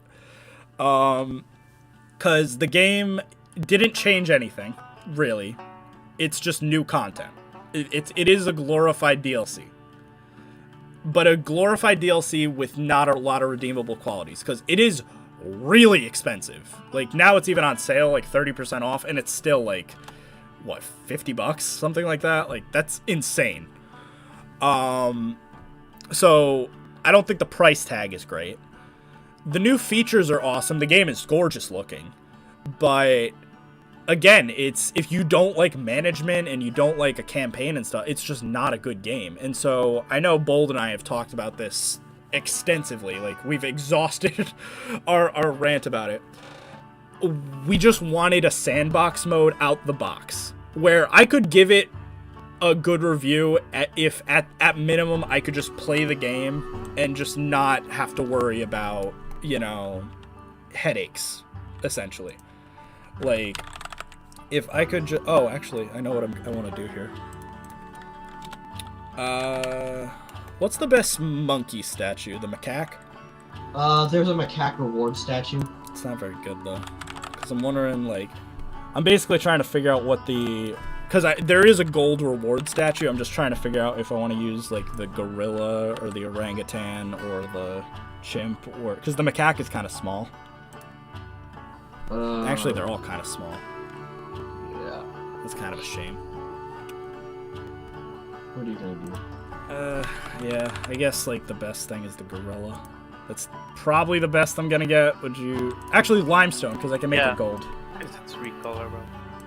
But yeah, JWE2, it's like if Planet Zoo had all of its animals locked in sandbox behind playing challenge mode and whatever. Exactly, which, again, there's an audience for that, I've talked to, and they, like, get mad at me over my opinions on the game, and they're like, well, the game's not for you and stuff. It's like, well, again, it could be. And I don't like gatekeeping when it comes to that, where it's like, it's not for you. It's like, who are you to say what is and isn't for me? If I'm telling you I want to play this game, it just needs to accommodate my play style in some form. Again, like, I'm not saying, like, get rid of the management and stuff, but a sandbox game in any form should be a sandbox game. Do you know how frustrating it would be if everyone was like, oh yeah, you want to play Planet Zoo Sandbox? I'm sorry, you need to play the entire campaign to gold. With time trials and, like, stuff. Like, no one would play the game, because it's annoying. It's kind of like how Zoo Tycoon had that. And I just can never get behind that as a... like, again, at the end of the day, options are always better. Give people options. If people want to cheat, let them cheat. If people want to, hack the game, let them hack. I don't care. Whatever it takes, let them enjoy the game how they want to enjoy it. This isn't some sort of, like, you're ruining the narrative or something. It's just a sandbox game. So, Minecraft and stuff doesn't make you... oh, well, this game isn't for you. Like, oh, you want to play Bed Wars or, like, Sky Wars or Hunger Games or something instead of survival? Wow, no, that's not allowed. Like, no, it's just, these are basic things that are just options out there, and I think that is what JWE needed. And because they just didn't have them, it alienated a huge potential market, I think. And so that's my take. And I would love to have loved JWE, but I'm also, like, reading between the lines. You can look at the player base and stuff, and I think everyone is even seeing now, yeah, that JWE hype was not nearly as big as they thought.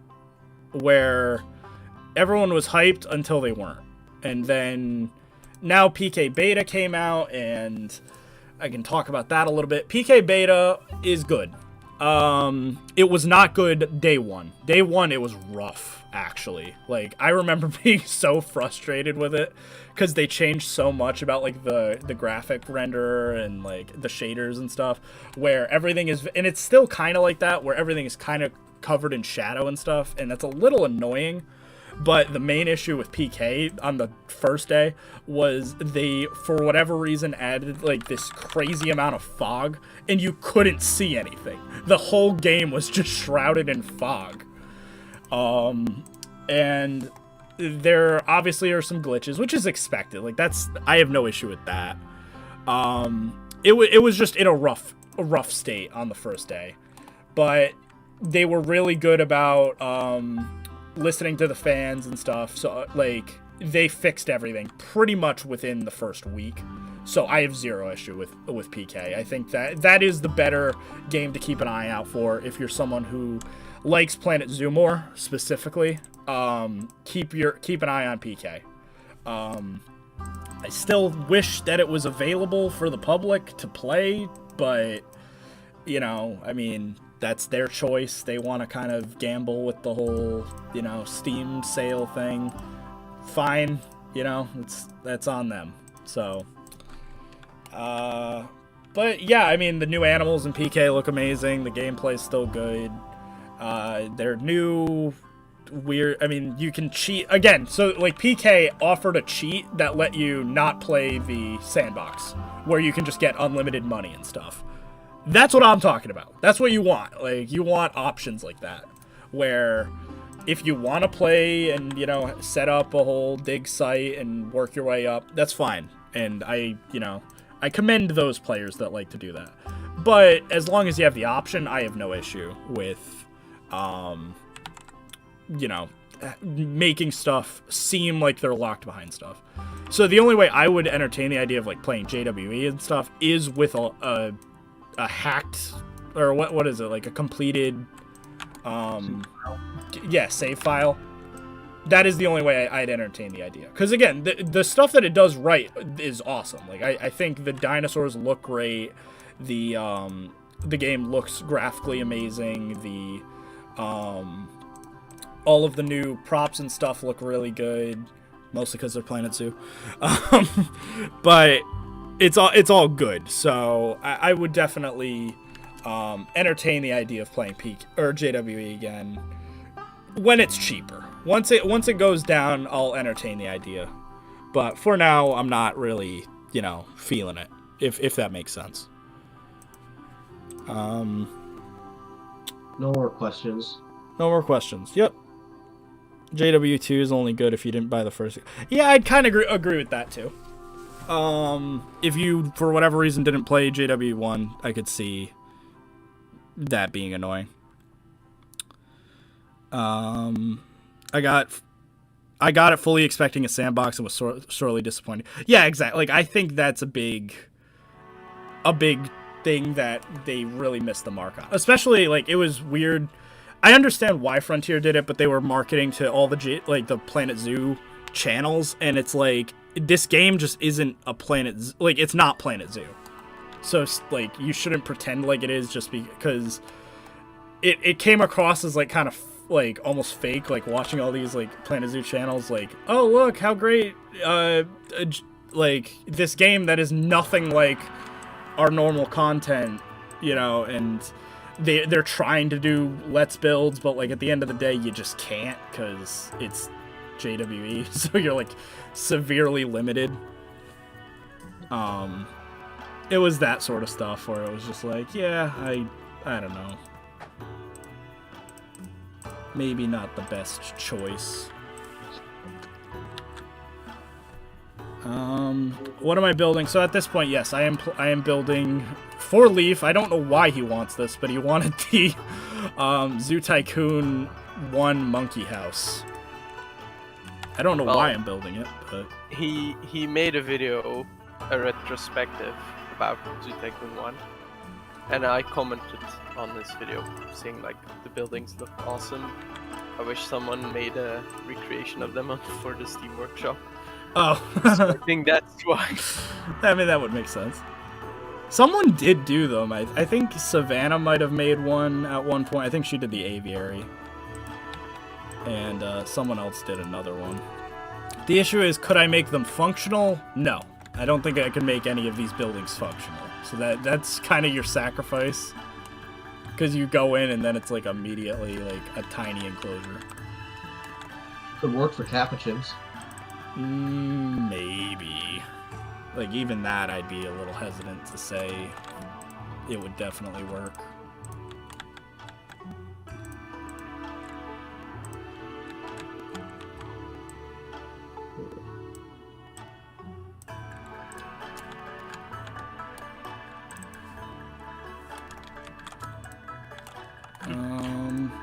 I love how someone made the Zoo Tycoon burrow, which is now just in the game as a burrow. Oh, that's kind of funny.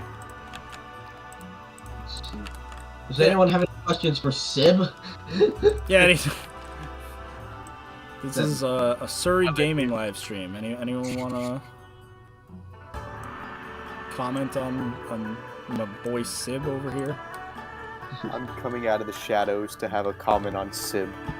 Sure. Hello, Dill. Dill's here. Hi, everybody. I've been sitting here muted for a bit. I got really bored. What's up? Yeah. How are you doing, Sib? I'm doing fine. You're doing fine? Alright, that sounds good. Fine, just fine? Or like, is it a good fine, or is it a bad fine? Or is it just a fine fine? Hanging on. Fine. Just hanging on? Fine. Just hanging on. Someone asks, Belgian waffles. Yes. Just yes. Belgian what is your opinion? EdDP asks why I'm not playing Minecraft. Good question. Why are you not playing Minecraft? That is a better question. Opinions on facts. Get vaccinated. Get your fucking booster. Yeah, I still don't know if I should get my booster, because, like, my doctor said not to. My doctor literally is like, unless you're above the age of 50 working in the health field, or, like a high-risk person, do not get the booster. Oh, you're high risk, because you eat so much pasta that the pasta is replacing your blood. That's true. No, literally, I am terrified when I finally get blood results. My blood is probably, like, the most... I'm literally waiting for it to come out, and it's just literally straight-up marinara sauce. Like, because I eat so much pasta. There's a bot in the chat, so I'm gonna get rid of the bot. Dale, can you get that? I'm not a mod. You're not a mod? What? I'm a mod in here, but I'm not a mod. How are you not a mod? I never came Say to something. streams. Say something. Say something. I'm giving up on you. In the chat. Okay. I will mod you right now, is what I'm saying.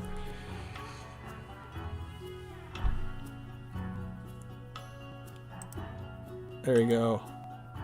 Add moderator. There you go. You're now a moderator. Now do Sick, nasty. Go on. Do your job. Okay. Do the job that I barely did when the server was open. Okay, the bot is the guy whose name is in Cyrillic. Yeah. Put user in timeout. Pasta life. And remove. Andy says to mod him. The fact that Rudy has to use mods to build stuff shows how limited it is. Yeah, exactly. Like, that's like a perfect example where it's like, yeah, when you literally have to use the mods that like Leaf and stuff made just to play the game, there's an issue. Because in Planet Zoo, I would say like, oh yeah, you should, mods make the game better. But I'm like at least kind of respectful if you just don't use them. It's like whatever. I don't care. But in JWE, it's like you need to use them. Like, it's like literally like day one, Best in Slot and Rudy and stuff were using them. Just because, and I think it comes down to the fact like they had no choice. They're like, yeah, like what are we supposed to do? This game is just not good without them. Not good in general. Like I played JWE 2. Let me tell all of you, that is a bad game. That is it. I mean, listen, again, I really haven't played the game, so I don't even have an opinion. So I am trusting the opinions of those who have played it. And the people who didn't get it for free or didn't, you know, have some sort of special, you know, deal or something, I kind of trust their opinions more, to be honest. And those I've talked to or whatever that, you know, even did have situations where, like, they got it for free, most of them pretty much agreed, like, with every point I made, where it's like, yeah, you shouldn't lock this stuff behind a paywall. I can't believe that, or not a paywall, but, like, what people say is gameplay, like the management system and stuff. Yeah, that's not fun. Why would anyone do that? Like, that's just not a fun experience for anyone to do. So Andy asks, can we get more Croco questions? But I'm pretty sure that's a troll. I want more Croco questions. Unironically, Croco, hearing you read comments is one of the most entertaining things I've ever heard. Okay. Okay, Eddie, what's your question? So let's see. So this is basically the... I hate that... Wait. Why did my roof go away? Just did. I was like, I placed down my roof and then I lost it. If anyone wants to ask me a question, go right ahead. Why am I living in your walls? Because I want to. It's warm in there. I really wish that we had, like... So, I agree with what Sib was saying. We need, like, 45-degree angle pieces. Like, we don't have enough pieces, because I agree, like, the roof set would be cool if I had, like, a 45-degree angle, wall, like, roof, pitched roof, so that I could do, like, these kind of straight-edge pieces that I need.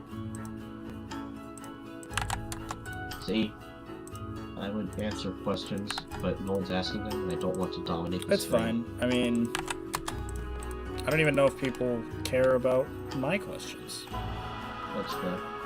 Like, you guys just here to watch Mitch build, be honest. Yeah. And is this something you're interested in me building in the first place? Probably not. My favorite pasta is rigatoni. That is a fine pasta. That is probably upper to middle tier pasta. It's not the best. It's not bad. It's pretty okay. It's fair. It's fair. I despise string pasta. So spaghetti, linguine, especially angel hair, get out. That's the worst. Any really pasta that makes for you... my brand, Nick. Jeez, I personally relate to spaghetti. Literally, if you... Because it's the only pasta, or pasta family, that makes it harder to eat than any other pasta.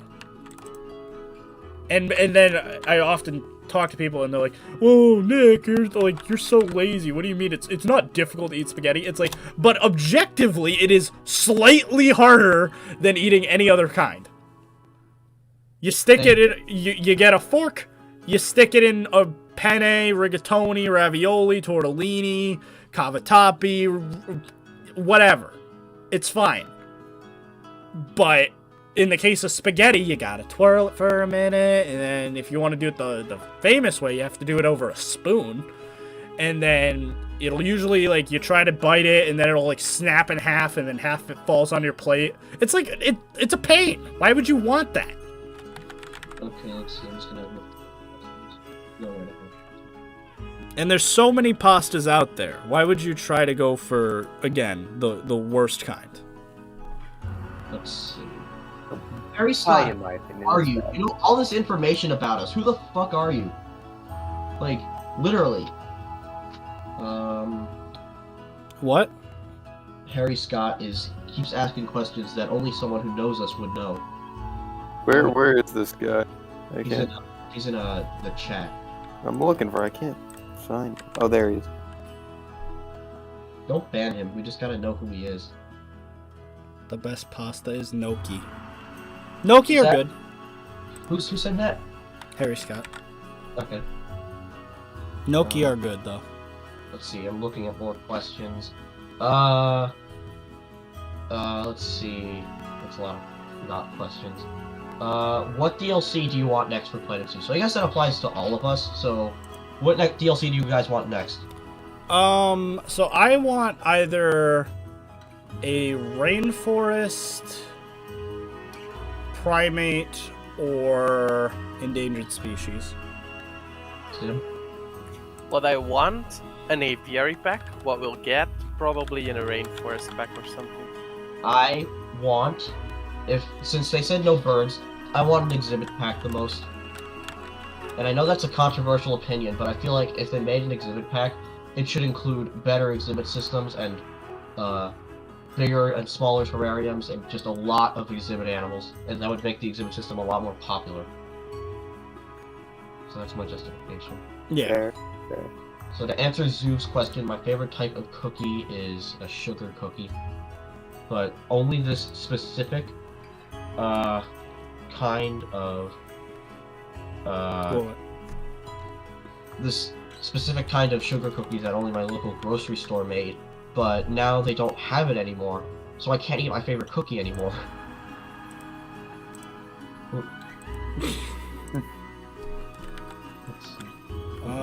What kind of mesh fencing should I use? The one that's like a fence in itself. Like this one? This one? Hold on. The mesh one? That one? Yeah, that one. Okay.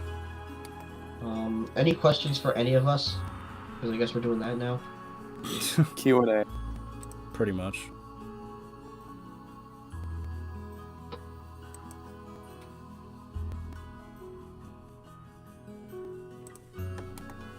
What do we got? Come on, give us your questions. Any questions for Dill? Yeah, any questions for me? I don't know what I am. I think I'm the second most frequent co-host. True. After Leaf. Question to Mitch and the co-hosts: what is the best ice cream flavor, and why is it Neapolitan? They're gonna be disappointed when I give my answer. Nutella. Change my opinion. For me, it's orange cream. Yeah, me, it's vanilla. See, I'm my god, an you're so absolute vanilla. child, so I like bubblegum with like chunks of bubblegum in it. Bubblegum ice cream? I didn't Yeah. even know that's a thing. It's a thing, Destroy your teeth. and everybody makes fun of me for getting it, and I don't really care. So Honestly, least favorite zoo other than Central. I guess. For me, Franklin Park, easy. Okay. Fair. Dill. That's a hard one. Like going through the rankings, of the zoos I've been to, probably Animal Adventures, which is barely a zoo. Sid, what about you? I would say Pakawi. Pakawi is like, it's a big zoo, relatively big for Belgium, but it's like also weirdly like a roadside zoo almost. Yep. Okay. For me? That's a tough question. I'll say Space Farms. Still knows about That's that. such an amazing name. I know about that. Just Space okay. Farms. Let's see. Next question is, oh, wait, for me. Oh, I have to answer this question. Oh, wait, no, I didn't. I already did. I'm stupid. Kawada Mundi asks what our favorite zoos are. San Diego. Dill? It's a hard one. That I've been to, like, in all time, Paradisa, but in, like, recent years, in recent memory, Bronx or Pittsburgh, probably. Sib? Yeah, for me it would be either Paradisa or Antwerp. For me, I'd say Omaha. Because it has pretty much everything I like. It has a herpetarium, or reptile house, or whatever. It has an insect house. It has, it has an aquarium. It has crocodilians. So that's good. I guess my second favorite would be Bronx, though. I hate that I have to do like a pyramid. Like, I don't really know any other good way to do the aviary or the chain link. Let's see. Because like it needs to be kind of rounded, but like it can't be rounded in the way that I need it to. So, Dill, Eddie has a question for you. He has a question for me. Okay, Dill. Riddle me this. Why am I pregnant? Alright. So, like... It just works. Okay, next question. Becca Boo asks what our favorite Marvel character is, and if it's not Spider-Man, why? So I'll go last. Mitch, you go first. Black Panther. I always liked Black Panther. Dill? Star-Lord. I feel like me and Star-Lord would vibe. Sim? The Belgian brain. It's like an obscure character from a 60s comics or something. Literally a giant brain in a glass container or something. I'll say Godzilla. And also, I hate the MCU. So, let's see. What else? What is the most unknown AZA zoo you have been to? So I feel like this is a question for Dill, mostly. Most unknown AZA zoo I've been to. Capron's up there. Capron's up there. I'd agree with that. Capron's up there, but now you guys have made it known. True. So we have put it on the map, yeah. I feel like that's a cop-out answer, so I gotta think. Are we talking unknown to the zoo community or Stone. unknown to the general I'm voting Stone. Because unknown to the zoo community, Myrtle Beach Aquarium. Unknown to everybody, probably Dude, Stone, I've been there! Because I would say Stone only because if I said, what is the zoo in Boston, they'd first go, Boston has a zoo? But then, but then they'd go, oh yeah, Franklin Park, I heard about that once. That was from Zookeeper. Yeah, the hit movie with Kevin James. But that's it. And like Stone is the lesser cousin or brother or whatever you want to say that's just slightly north of Boston that, again, run by the same company as Zoo New England, or it is Zoo New England, so it runs Franklin Park as well. But they're just totally unknown. They're just kind of in this own little town. Kind of, you have to know that it's there to go there. And it's great. It's a very nice zoo, relative. So it's very, very good for New England. But again, I think even if it was more known, like, hey, it's a zoo, I still don't think it would be as popular, only because the animals just aren't that good. It's just, like, a big North and South America collection and a little Asia collection with markhor and snow leopard, but that's it. So... It's such like, it's a good zoo, but it's in such a weird place for it to be a good zoo. True. Where, like, you think that, you know, they should be getting all this publicity that, you know, Franklin Park does, which, either way, they both don't get a lot of publicity, but I'd say Franklin Park is just a smidge more. They shouldn't. It should go to Stone, because Stone is just the better zoo overall, aside from maybe animal collection, because Franklin Park does have some good stuff, but in my opinion, Stone's is a bit better, but that's just because I'm a zoo nerd and I like rarities. Yeah, but see, like, I'd almost argue Franklin Park has more rarities as well. They just have, like, Stone has bush dogs. That's really the only notable rarity. And then, but, like, Franklin Park, they have kiwis, they have Pato, they have pygmy hippo, which, you know, around here is pretty notable. What else do they got? They have a couple of crane species and stuff that are kind of rare. They have Maasai giraffe, which are semi-rare. They have mountain zebra, becoming more popular, but they also have grevies, so you have two types of zebras. That reminds me, the mountain zebra reminded me. I gotta change my answer to this. The less known AZA zoo I've been to. Either the Good Zoo or Elmwood Park.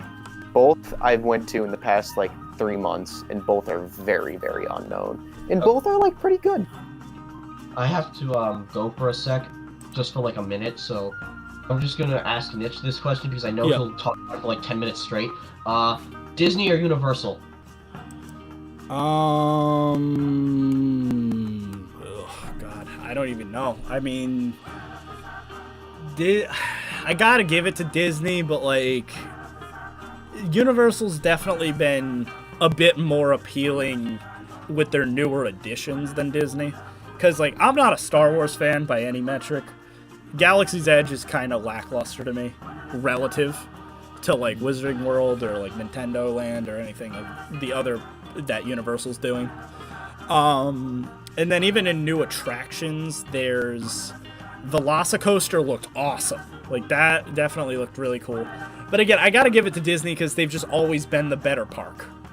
But if you want to say, like, oh, well, Disney's doing this with Genie and they're being greedy and it's way too expensive and blah, and they're screwing over their pass holders. Yes, like, they're doing some shady stuff ever since Chapek, you know, came into play. But I don't think it's awful. So, again, I still love Animal Kingdom. I would still rather go to Animal Kingdom than any of Universal. So, yeah, that's kind of my take. I'd agree with that. The thing is, I have no desire to go. Like, I'm the biggest Star Wars fan you would meet. I don't really want to go to... I don't really have the desire to go to Galaxy's Edge. I think it'd be cool to... But if you're like presenting me like, oh yeah, you can only go to one Disney park, I'm probably gonna go to Animal Kingdom. Yeah, exactly. It's just kind of like a thing where then you have Epcot, which has an aquarium, and like there's just like a lot of little things that are like more interesting, I guess, at Disney compared to Universal. At least for now. Now we'll see, because again, do I think that anything that was kind of recent is that special? Not really. Like, Pandora was kind of a wash, because I don't think Avatar should be a franchise to begin with. Disney's situation with Avatar is the most confusing thing ever. I don't know why they built a theme park, or they had a movie, waited a decade, built a theme park, built a video game, and then are like, we should make 5 more movies before they've even tested if people care, because they don't. Spoiler alert, people don't care about Avatar, because that's just the case. Like, I'd be the prime demographic. Like, I watched Avatar when I was like 9, and now I'm 23. Yeah, I don't care anymore. It's just kind of like, the ship has sailed, and like the thing that was good about Avatar was how pretty and mind-blowing the graphics were at the time, but they just don't hold up anymore, so it's just kind of a wash. Yeah, but I think honestly I'm probably gonna end the stream there, because I'll be honest, I just really gotta pee. But I obviously finished the build, so thank you all for coming to today's stream. I will say, not gonna be posting super regularly, but I'll at least come back for my usuals like Roger Williams and Capron and stuff like that again. So thank you all for being here. Thank you all to my members that were Kimmy the Cobra and everyone who joined today. Thank you so much for that. And yeah, I'm glad to be back. So goodbye to everyone. I will see you next time.